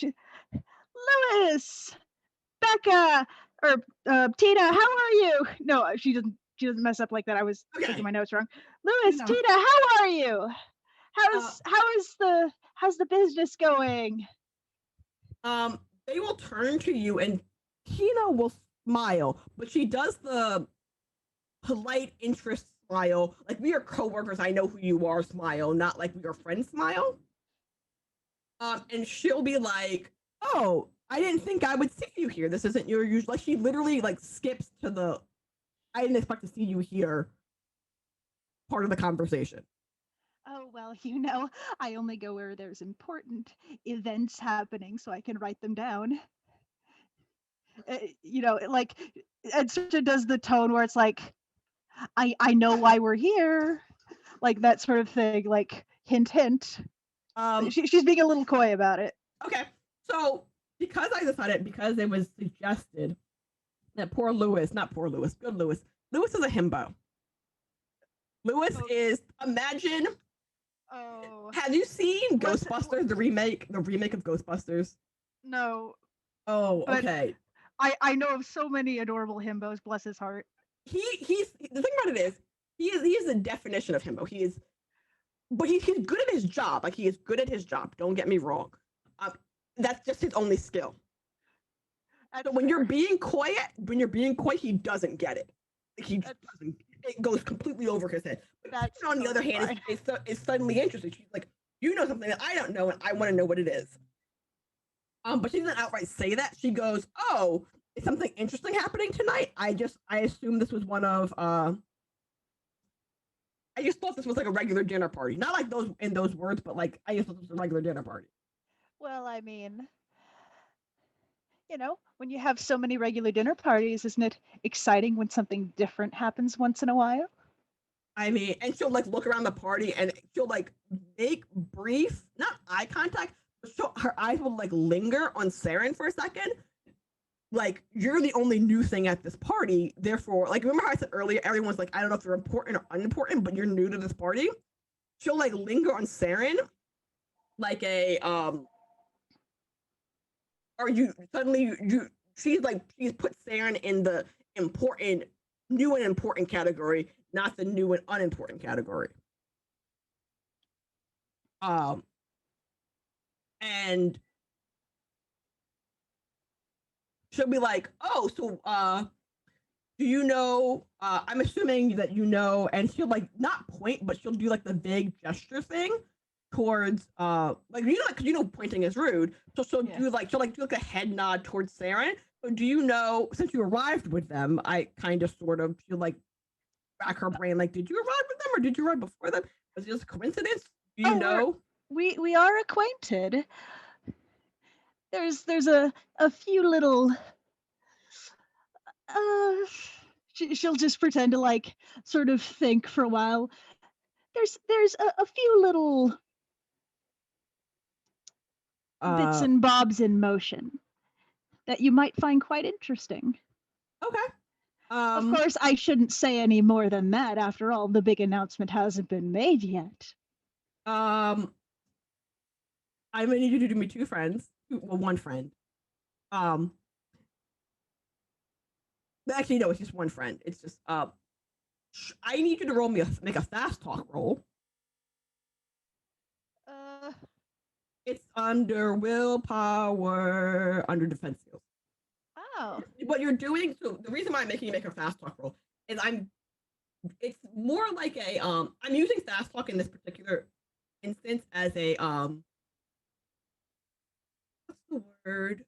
Smooth. It's more smooth talking, like how not subtle are you being, but how coy you're being, and how much of your message is being received by the second party. I mean, she's not being very subtle about it, but oh, okay. Okay, so Oh, okay. the dice love you. The dice were like, yes. So you For once, she's not tripping over her own words. correct. You have been. This is a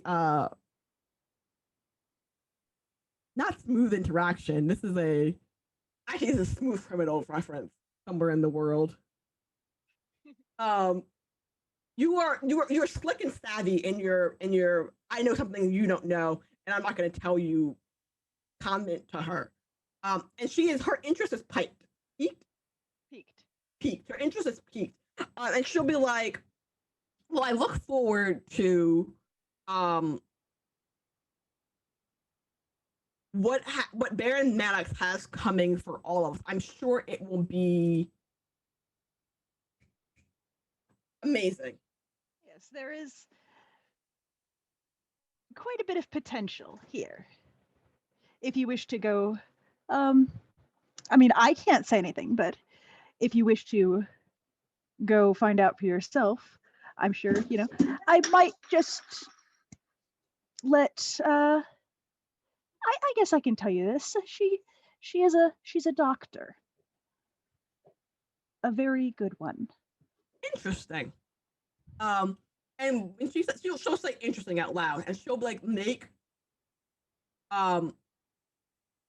more direct staring at Saren, and Saren, you can feel her eyes on you. So from a distance, you see Sorcha talking to two people, a husband and wife duo. Husband, like I said, is average height, dark skin, kind of pink, dark hair, kind of pink. Wife is, I'm gonna say she's a ginger. If Saren looks over, Sorcha just smiles and not at all subtly gives a wave. Saren, you are being not hailed but waved at, and a set of eyes are on you. Okay.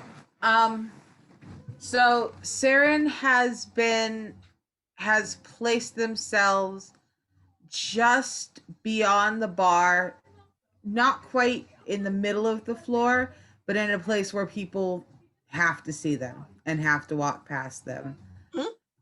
Because a fancy party and a bar really aren't any different.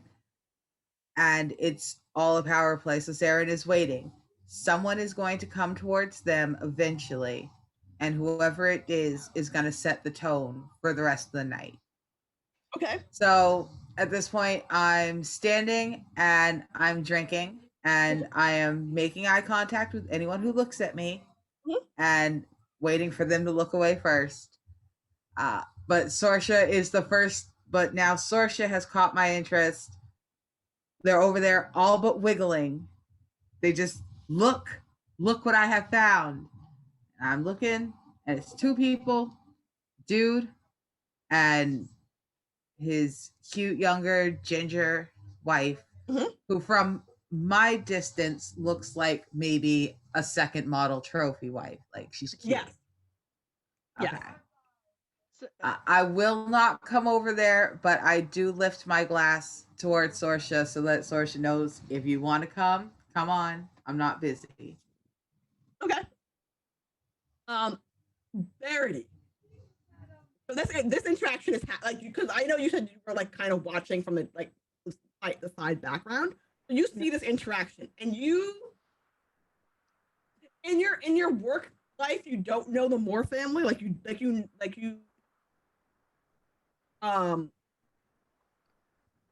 you know the first Moore wife by reputation only. Because again, she was not a lot older than you. Like if you're like how old is Verity? Early 30s. Yeah, so she was about 20 years older than you. So like she was alive. You were alive at the same point in time, but she's been dead longer than you've not been a teenager. But like like it was just his wife died in a mysterious way, sort of like, oh yeah, his wife died in a mysterious way. Everyone sort of knows that. So like everyone knows Kendrick Maddox's daughter was killed. It's like it's known information, but no one really knows details.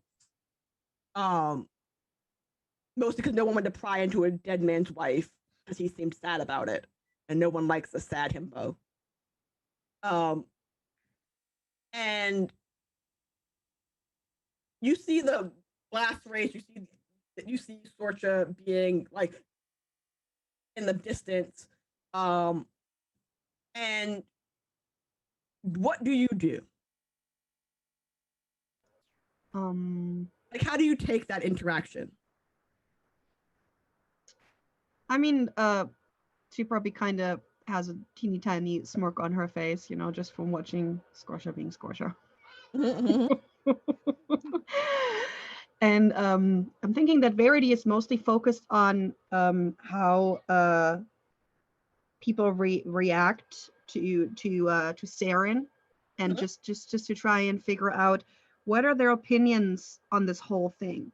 Because there might be some who think this is a good idea, and they're probably going to be excited or neutral on their faces, and others might just do the little sneer and turn, basically focusing on micro expressions of the people when they see Saren come in, so that she can focus on the people who are who might make trouble. And if they make trouble, Saren's going to stomp them to the ground, and this is not helpful. We don't need anybody going home early. Okay. So of the 5 people who were there, there are 5 parties that are there, not counting Baron Maddox. I'm never counting him in this. Just assume he's always there. What if people want Saren to step on them? That's true. I don't know. I can't help you with that one. That's between Saren and them.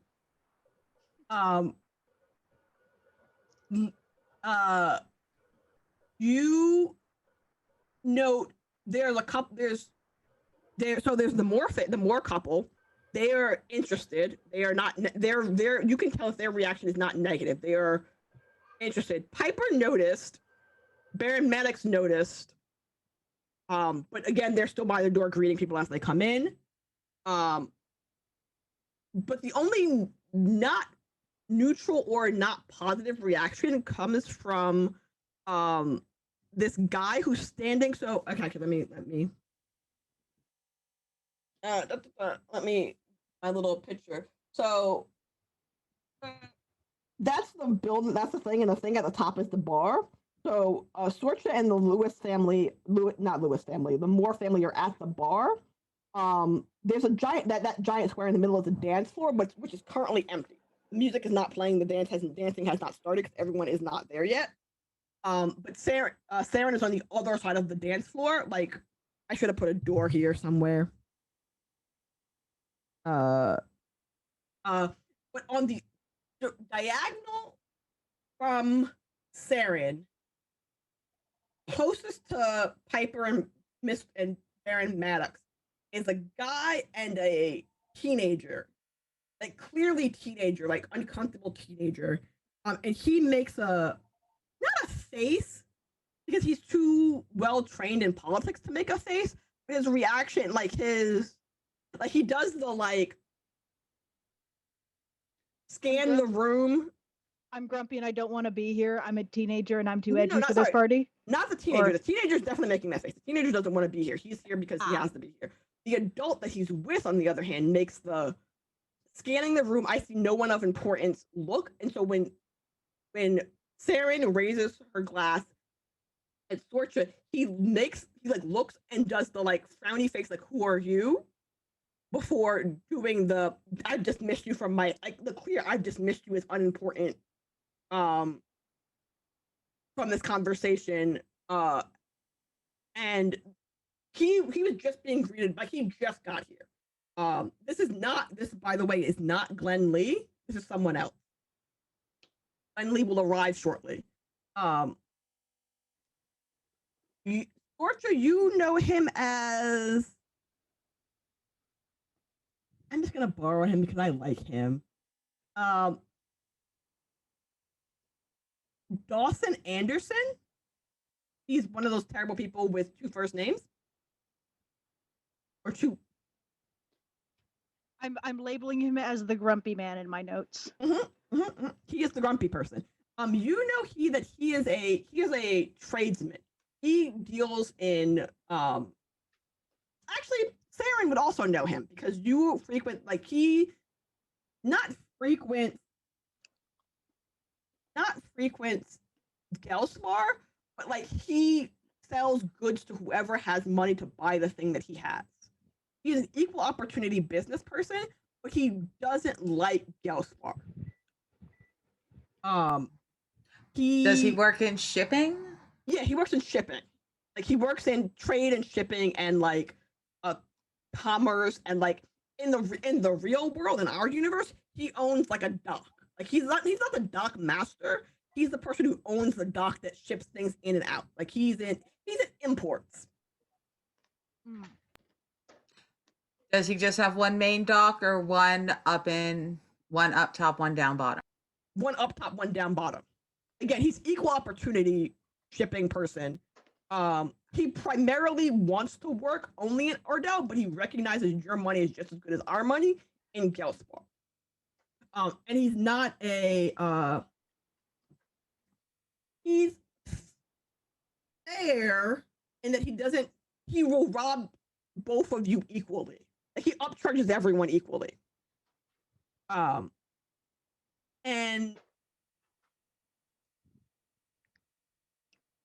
he's kind of he has aspirations above his station. Anyway, my point is he dismisses the interaction that just happened as unimportant. And so in the higher universal thing, or in the higher universe of the universe storytelling arc, the Moore family is interested in Saren, therefore are more likely to be on your side in an argument. Like if there was a fist fight, they would pick your side. Where Dawson is on the opposite side of them. Of if there's a fist fight, it's probably gonna be with him.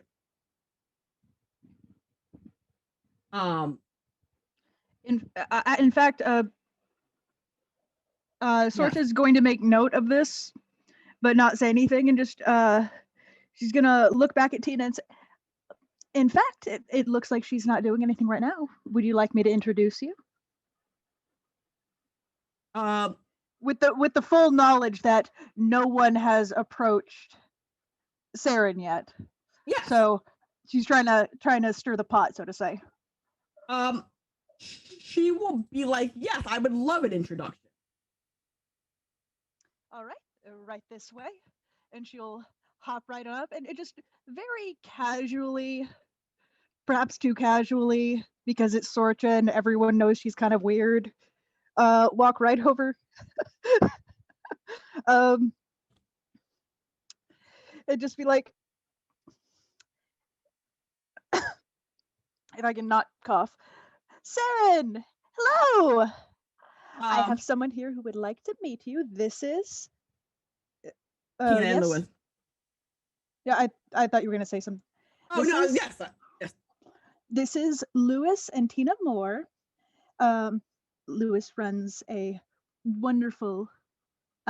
He works with the textiles here in Ardell, and Tina, she's a very good businesswoman.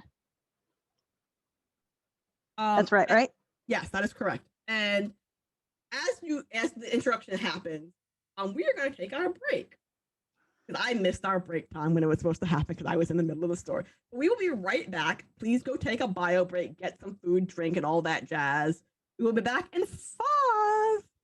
Sorry, that was a weird sound. I apologize. No one needed to hear that from me.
Yay, we're back. We're back. Hi. We're back. I'm waving. I'm not waving. So, we're gonna. So during break, I realized that this party's gonna take 2 days or 2 sessions. So don't worry, anyone at home, if you're like, what the fuck? We haven't got to the heist yet. We'll get to the heist soon. We have to do political intrigue first. And so, Saren, you're being approached by Sorcha and these two people who you know as the Moors, and they've been introduced. Tina, what does Tina do? Tina does some form of polite greeting. I don't know what kind of polite greeting she does. Maybe the little head nod and just a big smile. Yeah, like a slight smile, not a big smile, just a slight smile. And she'll be like, Tina Moore, it's a pleasure to meet you. Saren does a small, polite bow, not too deep, just one of those, hey, what's up? And nods at Louis, offers her hand to him, introduces themselves, Saren Liking Clutch from Gelspar. And when you say that you're from Gelspar, Louis doesn't react. Mostly because that like it means something to him, but it doesn't mean anything to him.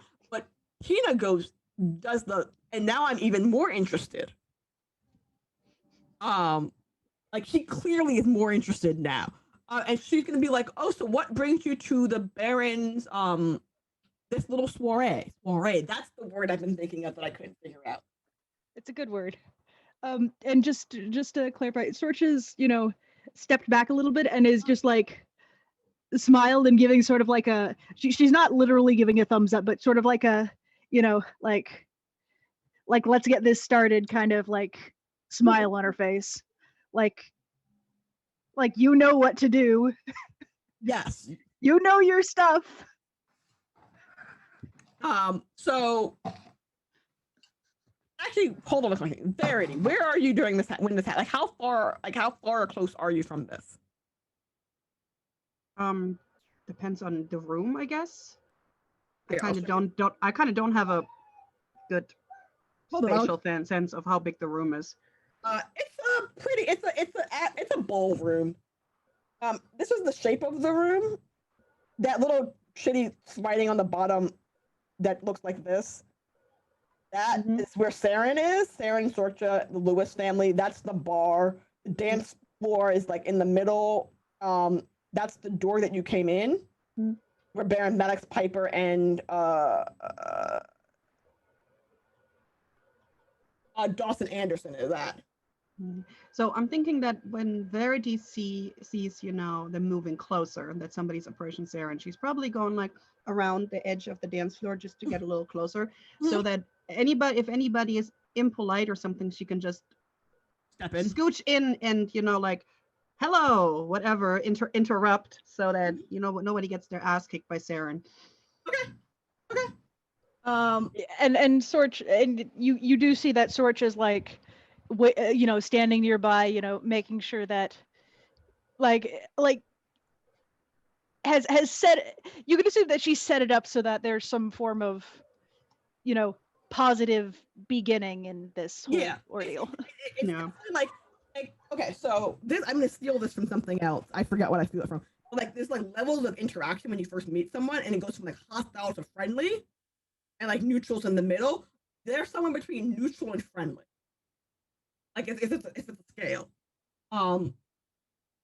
Actually, yeah, let's do that. Yeah, Verity just knows that Saren can hold her own, and that she can be a little prickly, especially with people who are entitled. And she just wants to make sure that nobody plays any of these high society games with her, because that's gonna offend her to no end. And she just doesn't want that to happen. Yes. Okay. So nobody be rude to my team members.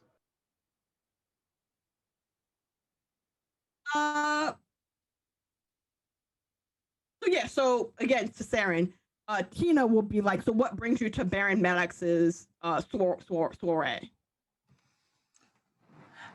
Well, the Baron and go ahead. No, sorry. Actually, because that's too blunt. What she's actually gonna ask you is, so she's gonna do the polite. So how do you know the Baron? And she's gonna assume that she's doing the assumption. She's doing the thing where she's like, she's trying to ask what you do without saying, how does someone from Gelspar know someone so important? Like, I'm sorry, that's Val's fault that I'm laughing like that. Well, if you look at the chat. Yes. I mean, that's all, he is technically single. His wife is dead. Yeah, I know. His wife is dead. He's about the same age as Saren, give or take like 5 years. I don't know who would call who daddy in that relationship, but they call me daddy. Oh, absolutely. You know, roll with that. We're gonna roll with that. That's officially canon. I'm sorry to the creators of Emberwind that if you're here watching this, but Baron Maddox officially calls someone else daddy. That's just how it rolls. You're not sorry. Don't lie. I'm not sorry. I'm not really apologizing to Derek. We just made that canon. I'll put it in the notes. It's now anyway. So my point is she's gonna be like, so how do you know Baron Maddox? Like what do you do that brought you in contact with him type deal?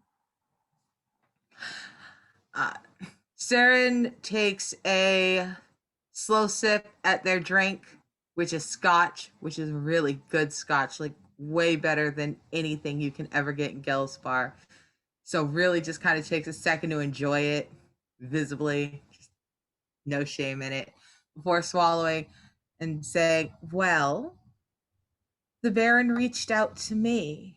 It looks like you Ardelians might be trying to prove that you need us, and we probably shouldn't let you go.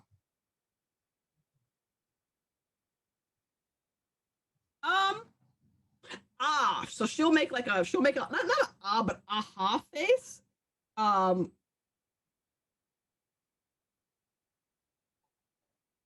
She'll like the cause okay, so the whole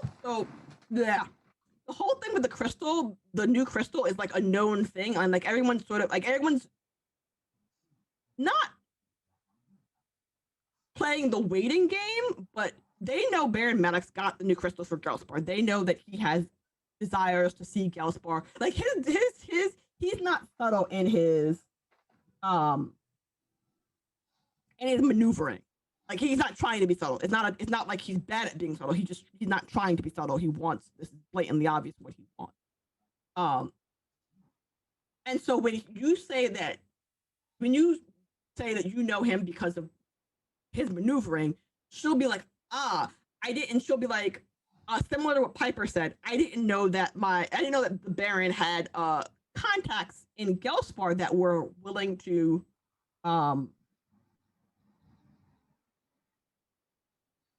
not hear his side, but open to negotiation.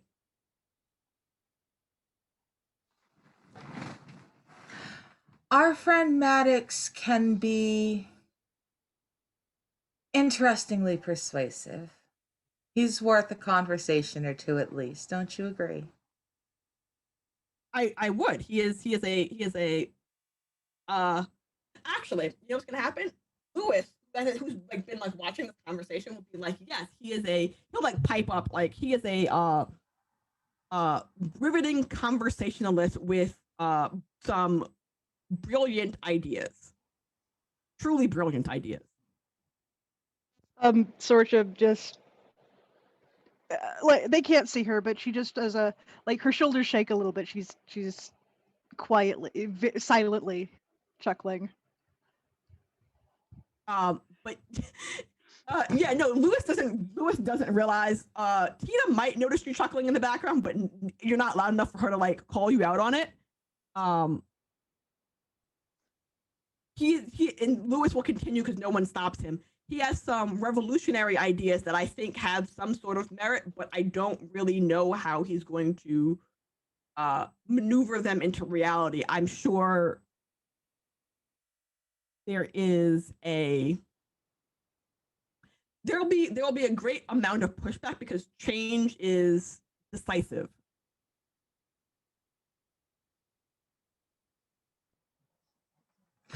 Sarah nods. They really like Lewis. The more he talks, the more they are enjoying his company genuinely. Mm-hmm. Just the glow of the himbo has started to like spread through the room. Mm-hmm. Mm-hmm. So the urge to snark or even to be a little bit sharp is really kind of going down. Saren appreciates that in a world where they're expecting mostly just a lot of back talk and out the corner of your mouth shit, that Lewis really just seems to like this dude. He's going to the mat for him genuinely when he says this. Yeah, like Lewis is the kind of person, like, if he likes you, he likes you. If he doesn't like you, you may not know that he doesn't like you, but he'll like turn up. Like, Lewis is the kind of person who's aware of his limitations, and he also understands that his limitations annoy people. So if he doesn't like you, he turns up the. I don't want to call it stupid, but he turns up the his lesser light qualities to the point in which you don't want to be around him. Like he plays into the he'll play into the stereotype if he doesn't like you to drive you away because he's too polite to be mean.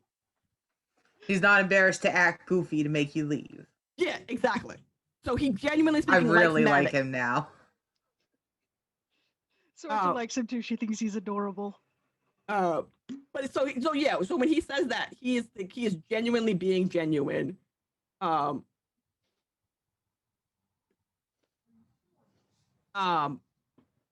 yeah, and Tina will sort of nod like in agreement with his statement, but she doesn't verbally confirm anything that he says.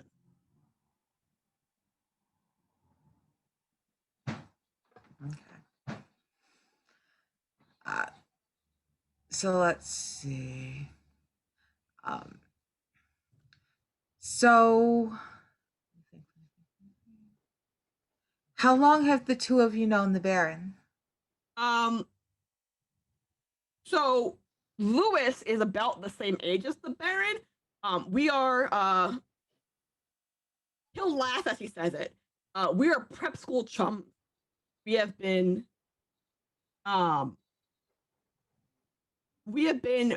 acquaintances via various familiar interrelationships since childhood. And then Tina will tell you that she knows the Baron for as long as she's been married to Lewis.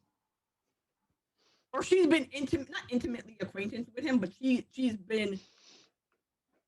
They didn't start talking until she married Lewis. Like her family was like, if there was like a ranking, and 5 being the highest, the Baron is like a 4, and she was like a 2. So when she married up, she was suddenly on the same, like Lewis and the Baron are on the same level. But Tina was 2, and then she married up. So she like that, like they were aware of one another. They just weren't on speaking terms. Okay. So you went to school together. That must have been very interesting. Has the Baron told you about the issue of no schools in Gelspar? Lewis will be visibly aghast, where Tina looks at you like, Porqué? Like yeah. Oh yes, the last school in Gelspar closed. Oh gracious! Years, likely before Sorcha was born. Sorcha, how old are you? Sorcha's in her Probably her like mid to late 20s, Okay. maybe a little older. Okay. Like she's definitely past the point where people will start thinking of her as like a little like a child. You know, Actually, you know what's gonna happen? Uh, your intern, Marin, lovely Marin, will actually be like the last school closed 16 years ago. Or rather, the last inter grade school closed 16 years ago. Gellspar only has like they're just like spouting off facts. Only has one equivalent of high school, and then nothing. Anyone who wants to do anything else has to go to Ardell. thank you, Marin. You're welcome. Like, if anyone forgot Marin was there, Marin has reminded you of their existence and that Saren, not that Torch is behind you. Sorcha will just sort of pat him on the shoulder. Just Yeah. And when they hear that, they will Tina will be like, I knew it was not great there, but I didn't realize it was so. And she like trail off with like I don't know the word for bad. destitute. Yeah, but she doesn't want to say destitute because destitute sounds mean. It was quite that dire. Yeah, I didn't realize it was quite that dire. Yes, she'll agree with that sentiment. Yes, Gelspar has been allowed to rot into ruin over the course of my life. We've been forgotten. Our children have been abandoned. I'm the only druid in Gelspar, and I'm one of the few medical professionals we have. If we cannot expect support from Ardell, then we need to talk about leaving Ardell. So I've agreed to come up and let the Baron pitch an idea for Ardell's support to Gelspar. And so before Tina can say anything, she's like she does the motion like she's about to say something. Lewis will be like, if there's anything that we can do to assist, do not hesitate to ask. No one should be like he's being like he's sad. Not like judgy sad, not like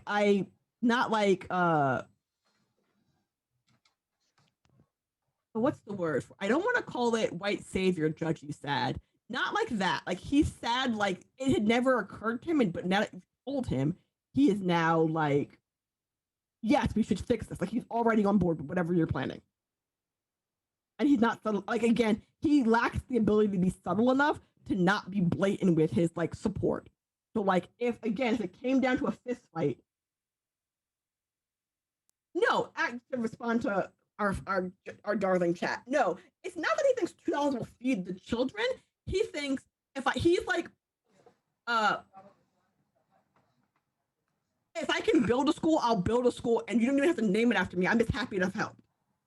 Okay. Like I'm happy to help. You don't need to thank me for doing this because it's genuinely speaking the right thing to do. But literally, it had never occurred to him prior to this conversation. All right. And so Tina will like when he says that, you can literally see her like mentally doing the math for the money he's about to spend and going, yeah, we can afford that. He's picked up he's decided that you are his special interest. And he will do anything to make it special. Like he's like, you know when you have ADD and you get a new hobby and you spend a whole bunch of money on that new hobby and you never do that new hobby again? He's at the point where he got a new hobby. Sorcha's going to just pipe in and be like, "Oh wow, I'm sure they'll appreciate it. That would be one of the greatest things that could be done for a people, you know, for people in need." Like she's phrasing it in sort of an implied way, like, "Hey, this is a good idea. You guys would probably get in good with Geldspar if you were to help them out like this." Yeah. But but in sort of a sweet way. She's playing the political part, the political kind of It thing. kind of goes over his head. She's which is saying it more shocking. for Tina. Okay, yeah, it kind of goes over, but Tina, like, yes, this is a good political play. Like, if he's the money, she's the brains, but they like each other. They're about the same in terms of morals. So they're both on the same page. And so while this is happening, if you glance over your shoulders across the room to where the Baron is, Glenn Lee and his daughter, whose name is Beatrix, goes by Trixie, because she is named after her mother. Like, literally, it's one of those. Her mother was Beatrix the First. She's Beatrix the Second. Therefore, we call you Trixie. Actually, no. Yeah, her mother is Beatrix the Second. She's Beatrix the Third. I haven't forgotten about the pony. We're gonna get to the pony eventually. The pony will show up. Beatrix the Third is his heir. And she is. If you look over the Moor's shoulder and you see them arrive,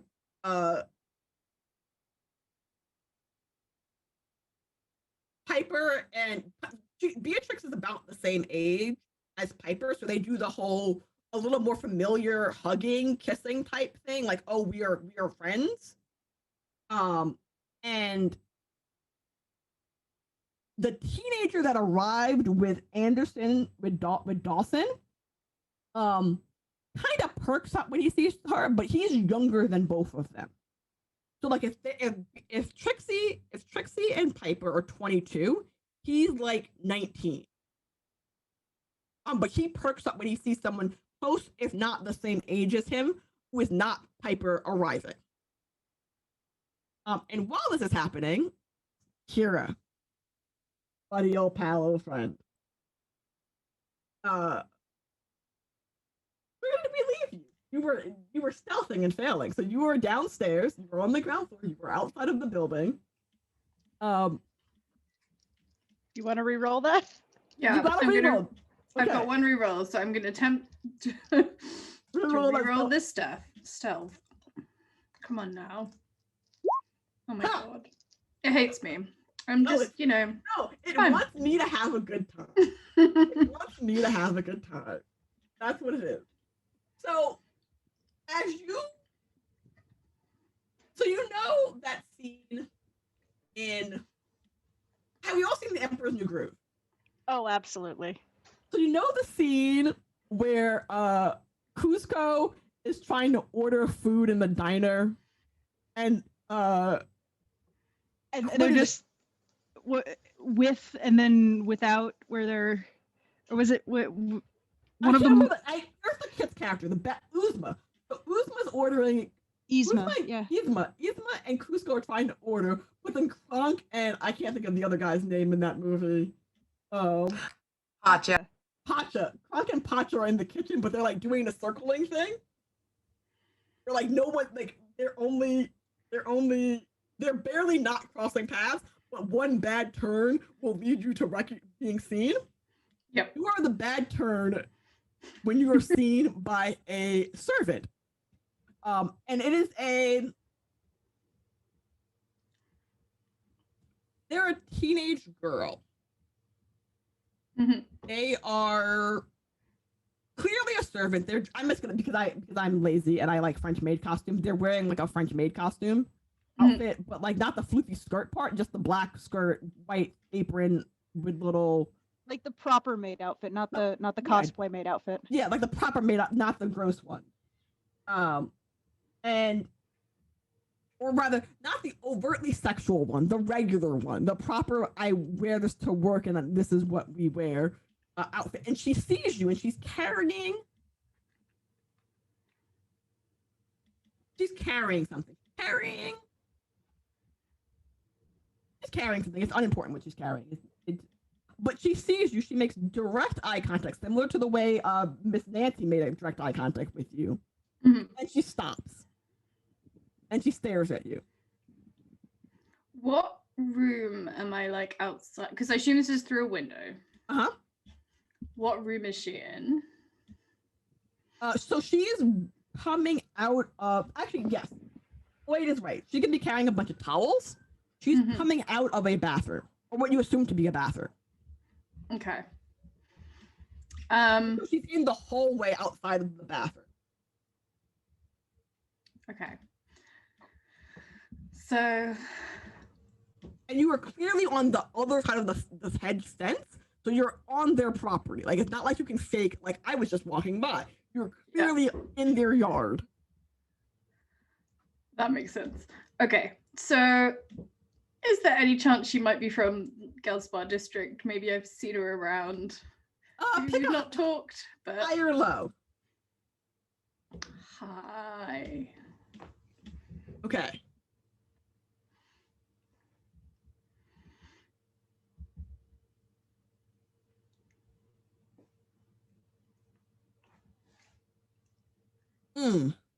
That doesn't seem good. Yes, she is from Gelspar. No, you don't know her. Okay. Or, yes, she's from Gelspar. Like, you can tell she's from Gelspar because, like, most of the people who work as, like, hired help, yeah, most are from Gelspar, or alternatively, they are from Ardell, but they're from, like, they're a handmaid. She's not a handmaid. She's a regular maid. So she's not like, I am working with a higher ranked family to earn my place as a higher ranked person. She's clearly the hired help. So she's from Gelspar, probably. But you don't offhand recognize her. And she does not offhand recognize you. Okay. So as I see her and we make eye contact. She didn't yell, she didn't scream, she just stopped and she's staring. Like, yeah. she's waiting to see what you do.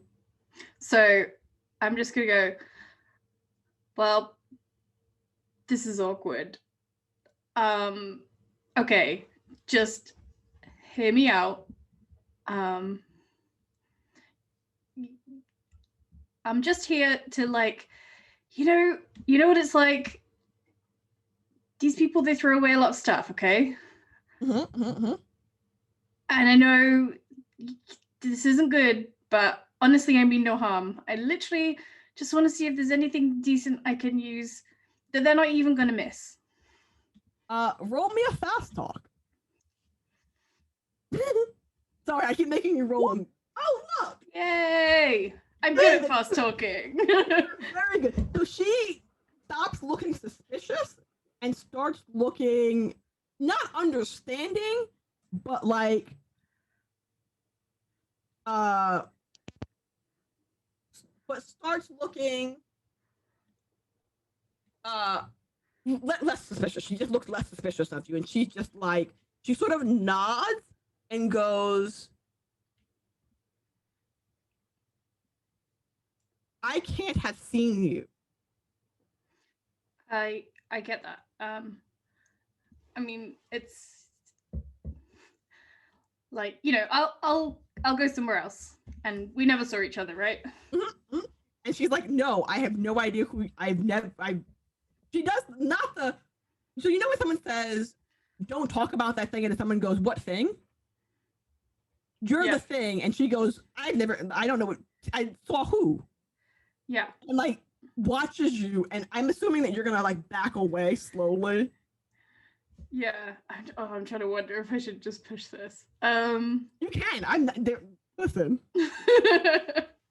I'm gonna like go, as if I'm going, and I'm gonna go to walk away. She's gonna watch. She's like patiently watching, before she turns and like continues on her path. But the thing about it is, okay. Yes, imagine Homer Simpson going back into the hedges. So as you back into the hedges, so the front door is, so again, let me doodle this map out again because this is weird. There's a bathroom. You were here. Okay. Oops. Shit. What did I press? Oh no. What did I do? Can you still hear me?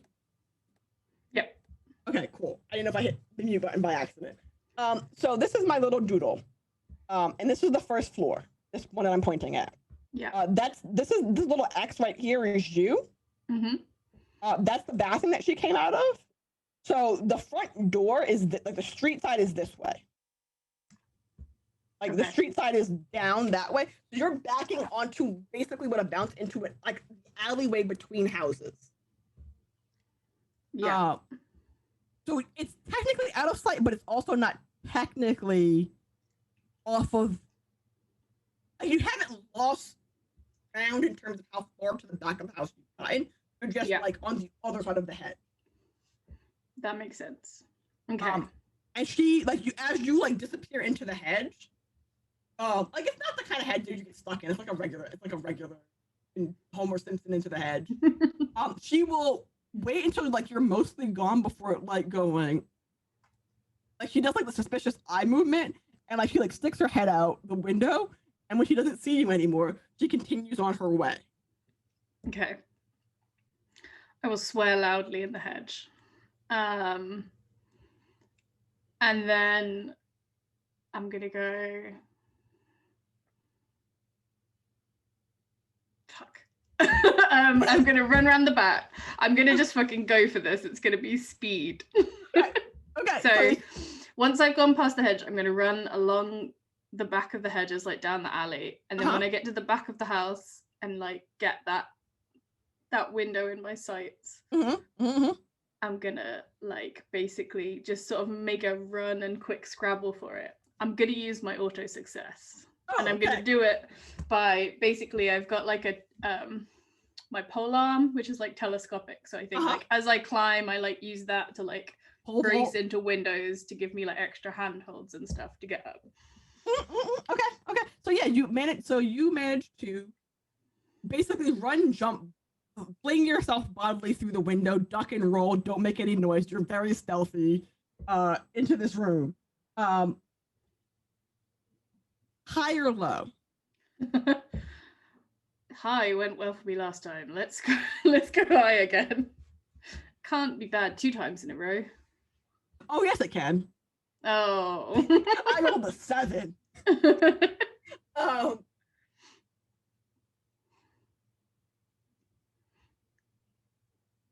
don't want to be mean. I feel like this is mean, so we're just not gonna do it.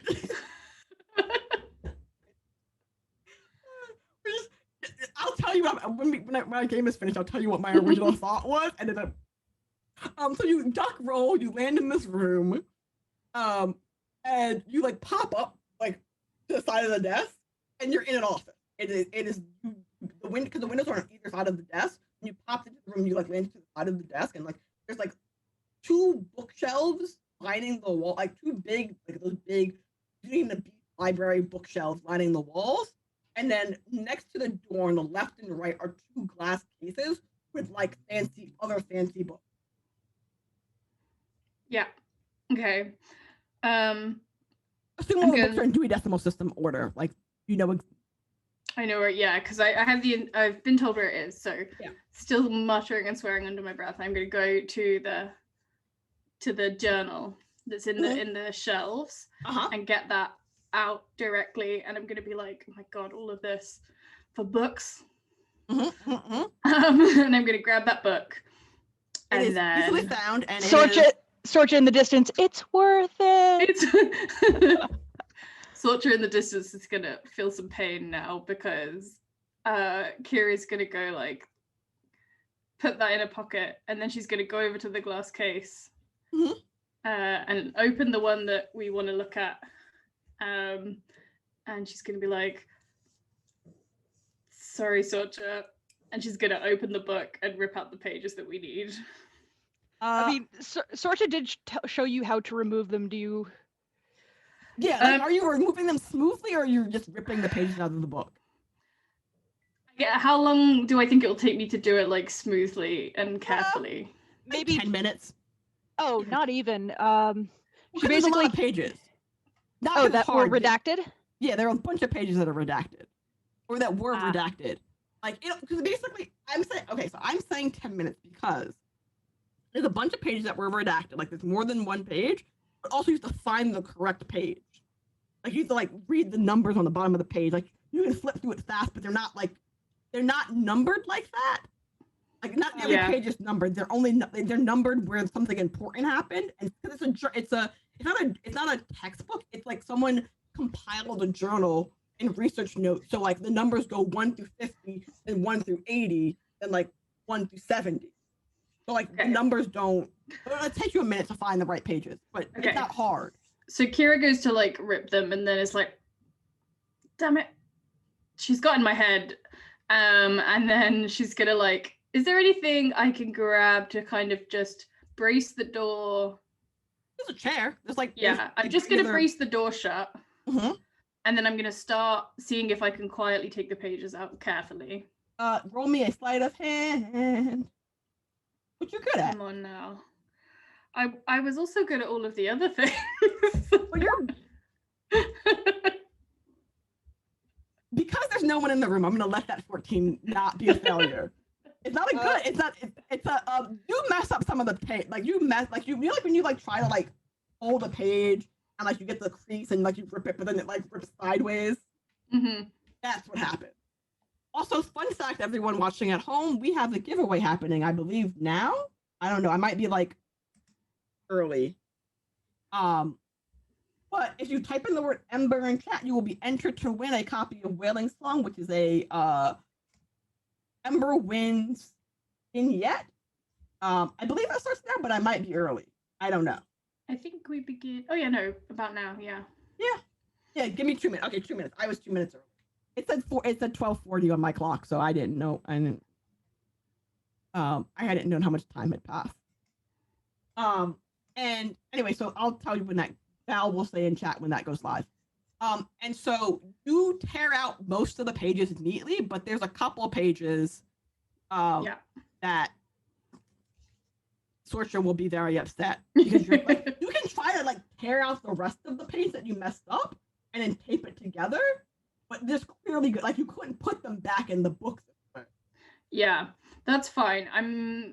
As long as I've got most of them out neatly, it's mostly about making the book look like it hasn't been touched rather than. Okay, yeah. So no, the book does not like nothing horrendous. It's not horrendously obvious that a bunch of pages are missing. I'm gonna say like 10 pages are missing.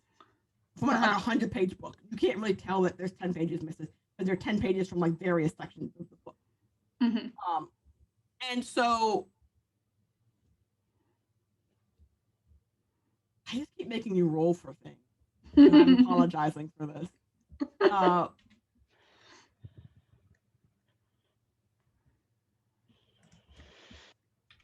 Give me a focus roll. Ooh, how do I focus roll? That's different, right? Or is it one of my? Yeah, no, it's under willpower. Oh no, it's still my willpower. Okay. Yeah. I'm not Hey! very good at that one. Oh, excellent! Yay! Which is Okay, good. so as you're tearing out the last of the pages, you hear. I'm using focus as perception. I don't know why. I don't think it's the same skill, but whatever. It's fine. It's intent. Yeah. You hear footsteps. Okay. And they are stopping in front of the door. Okay, I freeze. And then very slowly and silently, I'm trying to like, however far I've got with the book, I'm trying to really silently and carefully put it back. You hear someone like touch the doorknob handle. Like, you know, like the sound when like in a horror movie where the door slowly starts to creak as the doorknob handle goes down. But then they pause and you hear them talking to someone. Okay, I'm gonna. Have I managed to shut the case and stuff? Yeah, you managed to shut the case. Okay, I'm gonna quickly kick the chair out the way so it's not butting up the door anymore. So hopefully it's somewhere where it could feasibly have been, and then I'm going. The chair is going to make noise. Yeah. Okay. Because I think that's probably. Is that better? Yeah, I'm gonna maybe. Because if I try and gently move it, it's gonna be weird. Listen, and do whatever you feel is best in the situation that you are currently in. The person outside of the door, by the way, is talking to someone else, and you can discern. Oh shit! Ah, damn it! No, we're fine. We're fine. I just pressed the wrong button on my mouse. I got scared for a moment. Yeah, can I tell what they're saying? They are so you can tell from the conversation, and it is probably the two kids.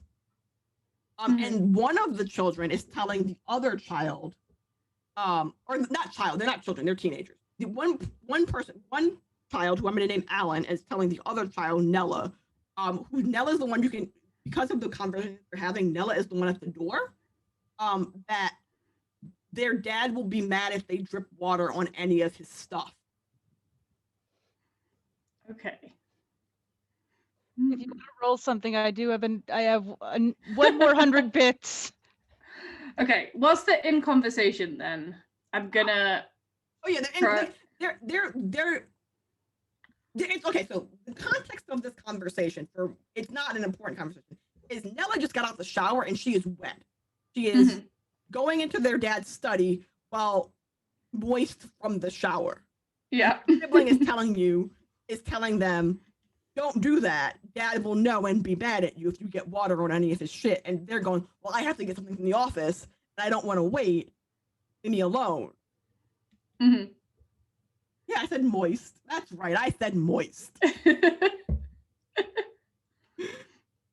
So they're having a little argument about the appropriate time to go into Dad's study.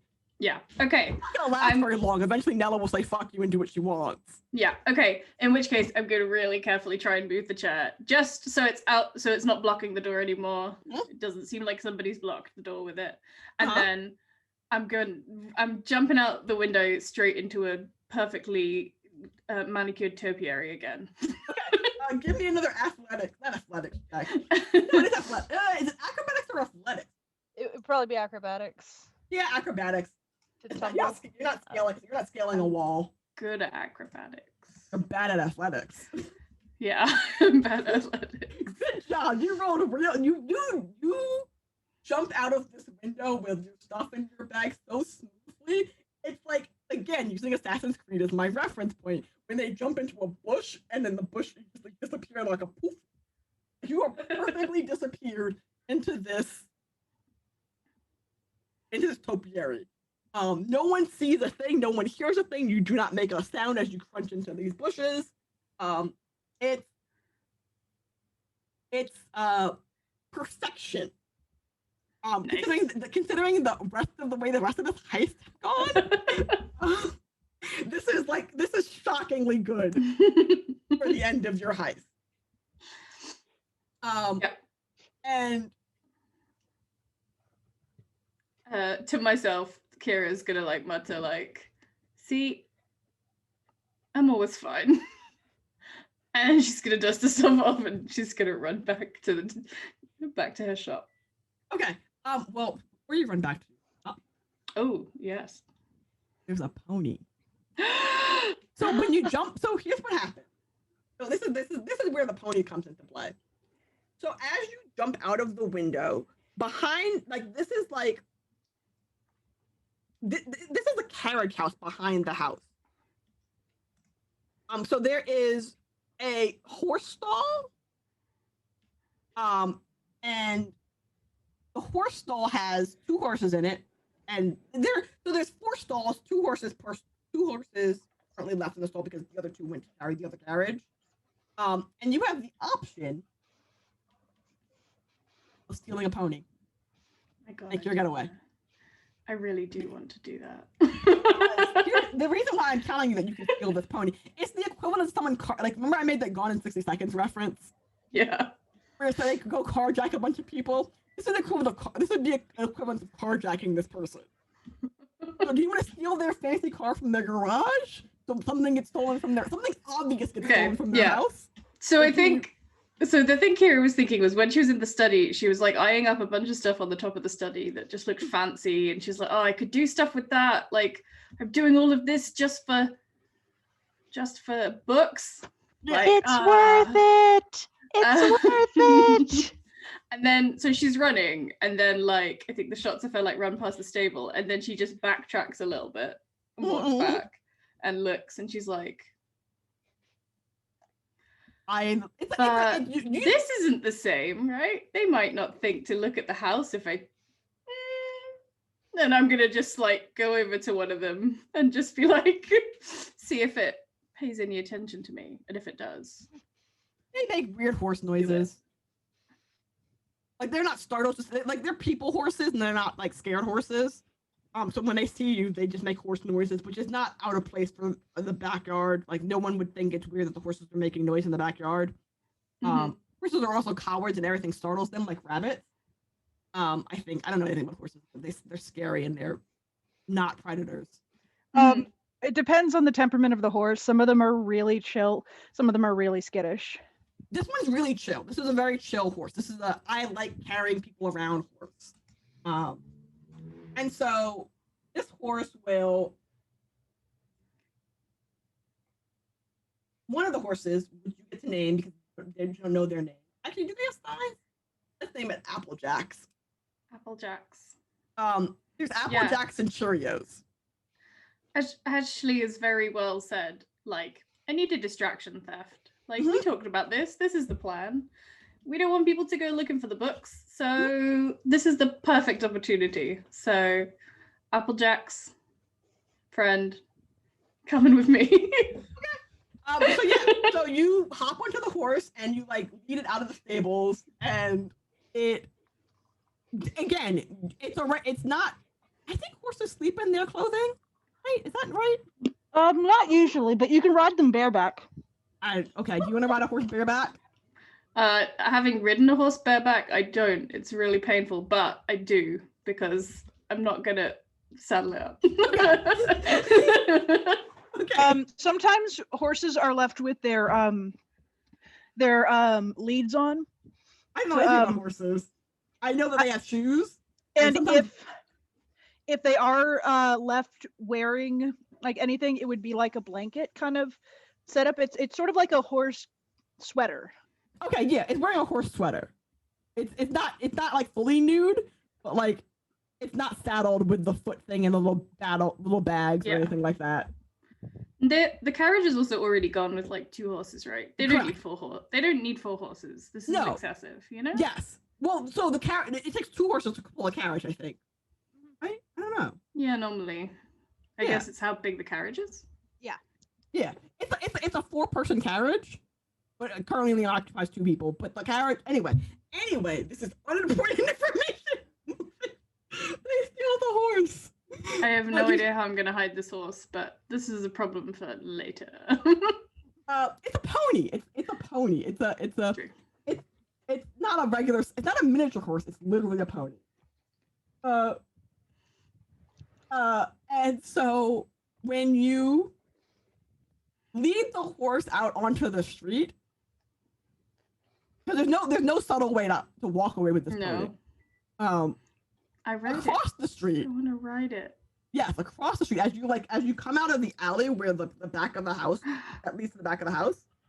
What is gas? I just wanted to wink at Nancy in the Nancy's house back in the window as I ride away on the horse. Nancy, even though you can't hear it, Nancy is clearly cackling. Like, clearly like old lady cackling. And I will like give her a nod and a wink. So. She's gonna put her finger up and be like she does the.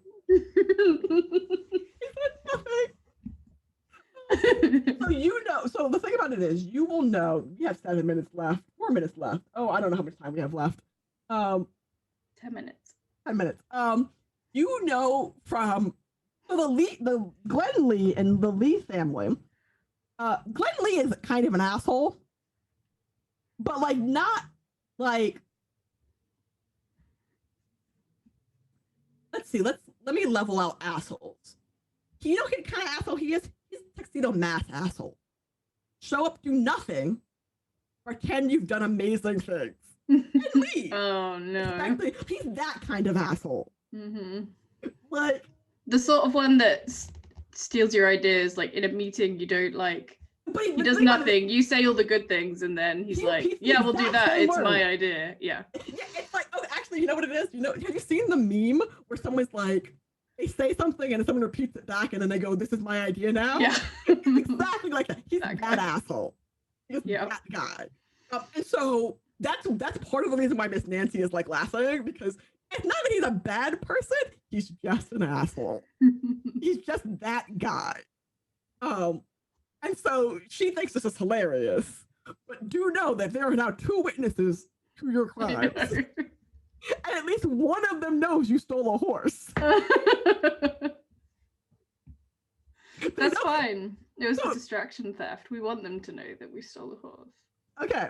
And so you go back to the way that you figure you're gonna go back to the elevators that lead downstairs to Gelspar, blah blah blah blah. You're fine. Yeah. No one questions the horse, but everyone does make if you're so imagine Ardell, Gelspar, Emberwind's Axia universe in my head is kind of a steampunky universe, but think like Victorian-ish or Elizabethan. I don't know which one is the right one.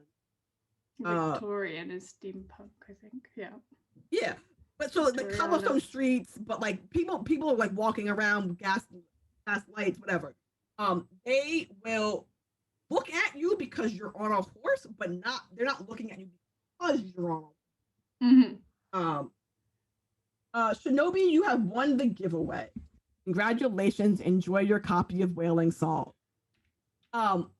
Anyway, so you will make it. So again, there are witnesses to this horse, but not necessarily to you. If that makes sense. It does, yeah. Like you, a person riding a horse in the middle of the night that's not wearing a saddle is pretty noticeable. Like it's not subtle in any way, shape, or form. This is very Kira. Like she doesn't want like expensive things. She just likes cool stuff. And this is definitely in the top 5 of cool things she's acquired. I'm gonna say that in terms of the universe, it is in fact one of those large platform elevators that so the elevator that you're gonna get into is one of those big like wooden platform elevators that doesn't have walls. It just kind of goes up and down. And it has like a gear thing that you like push the lever and it goes down, and you pull the lever, it goes up. It's not really fancy. You can see the wires, not wires, the chains that like work the thing. It's magically powered. So when you get in the elevator with the horse will fit.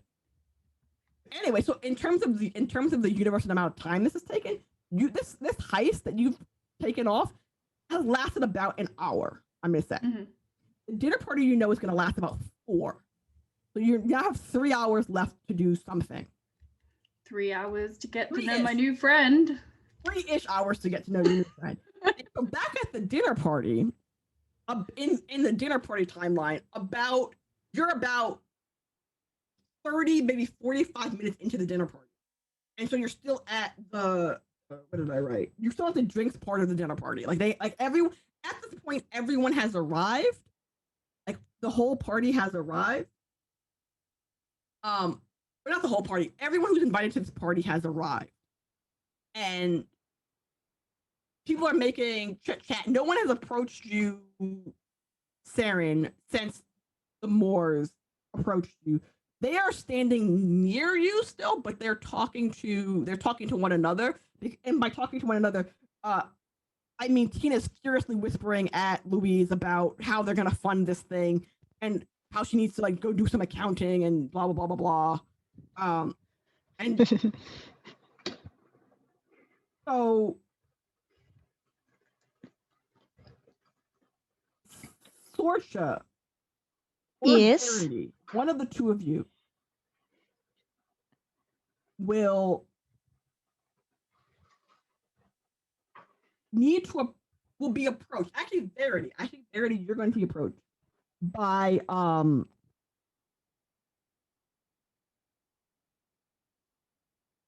let's see. I'm gonna name her because we have like 3 minutes left. So I'm gonna introduce someone and then just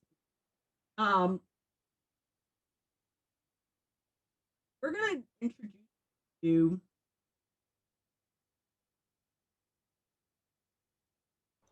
Harriet? yeah, Harriet Asheville. Olive. Oh no, I wasn't thinking about names. I was trying to think about which person by last name I needed to introduce you to. Yeah. But yeah, her name is Harriet. Her name is Harriet Ashenfeld. And Verity, you know her as you're not direct supervisor, but like someone who's higher in ranking in your job. They're neat. So she's like,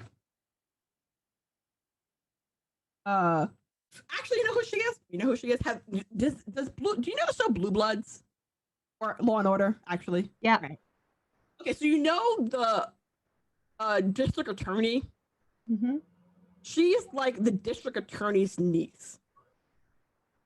So she's important, but like you know her from like take your kid to work day. Yeah. Not like you don't know her, but you recognize and she recognizes you, so she'll approach you, and she'll be like, "This isn't your usual type of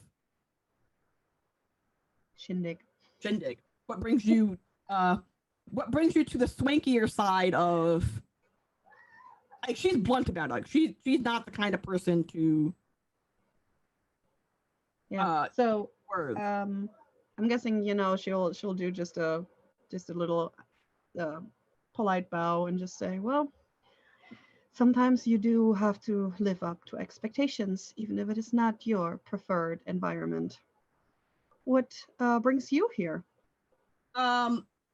With and she'll like kind of shrug with all the political upheaval, you know, between my job as district attorney and my family being in politics. This is sort of we're keeping an eye on the situation. I think that's a very good idea. I appreciate that outlook, making sure everything is going well and staying within the laws. Yeah, making sure that everything with the new crystal in Gelspar, there has been some unpleasant rumblings from people, places, about things that we just want to we and she says we like the royal we want to keep an eye out. And so who is and she'll like nod towards Saren. Who's the new person? Who's your friend? Well, that is Saren Lichenclotch. She is from Galspar and she is a druid. She was invited here by, what was it, Baron? Maddox. Baron Maddox. I remember Maddox, but I didn't remember if he was a duke or a baron. Yeah. For some negotiations. And she is a strong personality in Galspar, and she was willing to talk to him. And again, like everyone else, she'll express surprise that Baron Maddox has contacts in Galspar that are again willing to listen to him, despite his overt positive gesturings towards Galspar. Like everyone's still surprised. And she'll be like, actually, Saren, what is your relationship with the and then well, okay, what is your relationship with the law outside of Gelspar, like on the Ardell side? I likely have the same minor flaws that you'd see in someone's record in their late teens, early 20s, when they like to try to run up on the wrong side of town. But as an adult, no significant criminal history in Ardell. Okay. I just don't go up there. Yeah, okay. So she doesn't know you by name or reputation. So when Verity says, "Oh, you are from Gelsbar," she's gonna like she does the thing where like that lawyers, doctors, whatever, where they go through their mental records of do I know this person because of my job? Do I know this person because of social connections? And goes, no, I don't know this person. Which is interesting again, but not you because you've done nothing noteworthy criminal related. She doesn't like you're just like another person from Gelsbar as far as she. And when you because of the way this room is set up or the way this you're all standing, so the Lewis and Tina are like here. You are like here, and then Verity is here. So like it's not like a line, it's like a curve, like a half circle. But Harriet is on the side of the circle closest to you. So like she's sort of looking over her shoulder at you. As Verity gives her an introduction. And she's gonna be like, I didn't know. Again, like she's talking, she's not whispering or quiet about it. She's just like, I didn't know that he had these connections. And I don't know if I wasn't aware of any she wasn't aware. She's gonna say I wasn't aware that he had made these sorts of connections or rather these connections were so easily obtained. And he's saying it loud enough that you can hear her, but not loud like she's trying to make you hear her.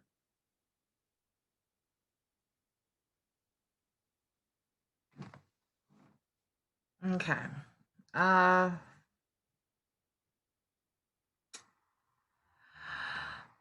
going over there. Okay. And so as you are approaching, I'm going to say not the dinner party, the music starts playing. Like because like I said, everyone has arrived, so the music starts playing for everyone to do like their like interpersonal dancing thing. And so a couple of people take to the floor. You see Dawson's small child, teenage boy, who I need to name. I'm gonna name him Oliver. We're gonna name him Oliver Anderson, which is a terrible name, but whatever. Oliver Anderson is dancing with Trixie, or rather he's approaching Trixie. We'll see next time how that approach works and if she says yes or not, because it's time for us to say goodbye. So you are approaching Harriet Ashenfeld and Verity. And she is aware enough to know that you're coming, so she turns to greet you. Like she's like how do I explain this? Like you're joining a conversation about you, but you weren't invited into. Yeah. Okay. So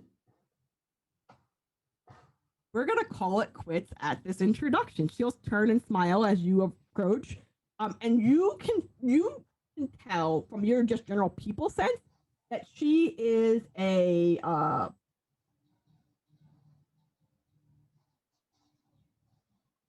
again, you know Law and Order. I mean, obviously you know Law and Order, but do you know Alex from Law and Order? I'm an SVU girl, so like I'm 20 years in on Law and Order, but only with. Hold on 1 second. I'll tell you who she is because I think Alex is in.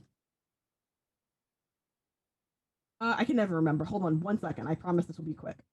ADA Alexandra Cabot. Yeah. Yeah. Yes. She is like Alexander. She gives you the Alexander Cabot vibe. Oops. I couldn't remember her name, but yes, she gives you the That's the one with the gambling problem.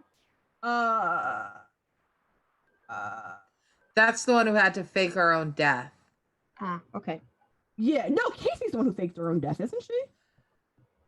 No, Cabot had to fake her own death, and the feds had to get her, and she blew up her spot, and the feds was mad as fuck because she came to get some she came to get somebody out of New York, and that's when they shot and killed her.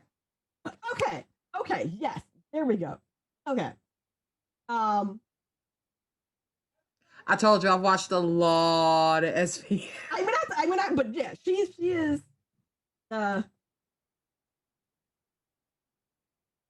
Anyway, sorry. I will look up reference, but that's her character reference. Is going to be Alexander Cabot. Right. But that's the feel you get from her. She is clearly a lawyer. She's really clearly good at her job, and she's clearly competent and a little not too invested in certain things. Okay.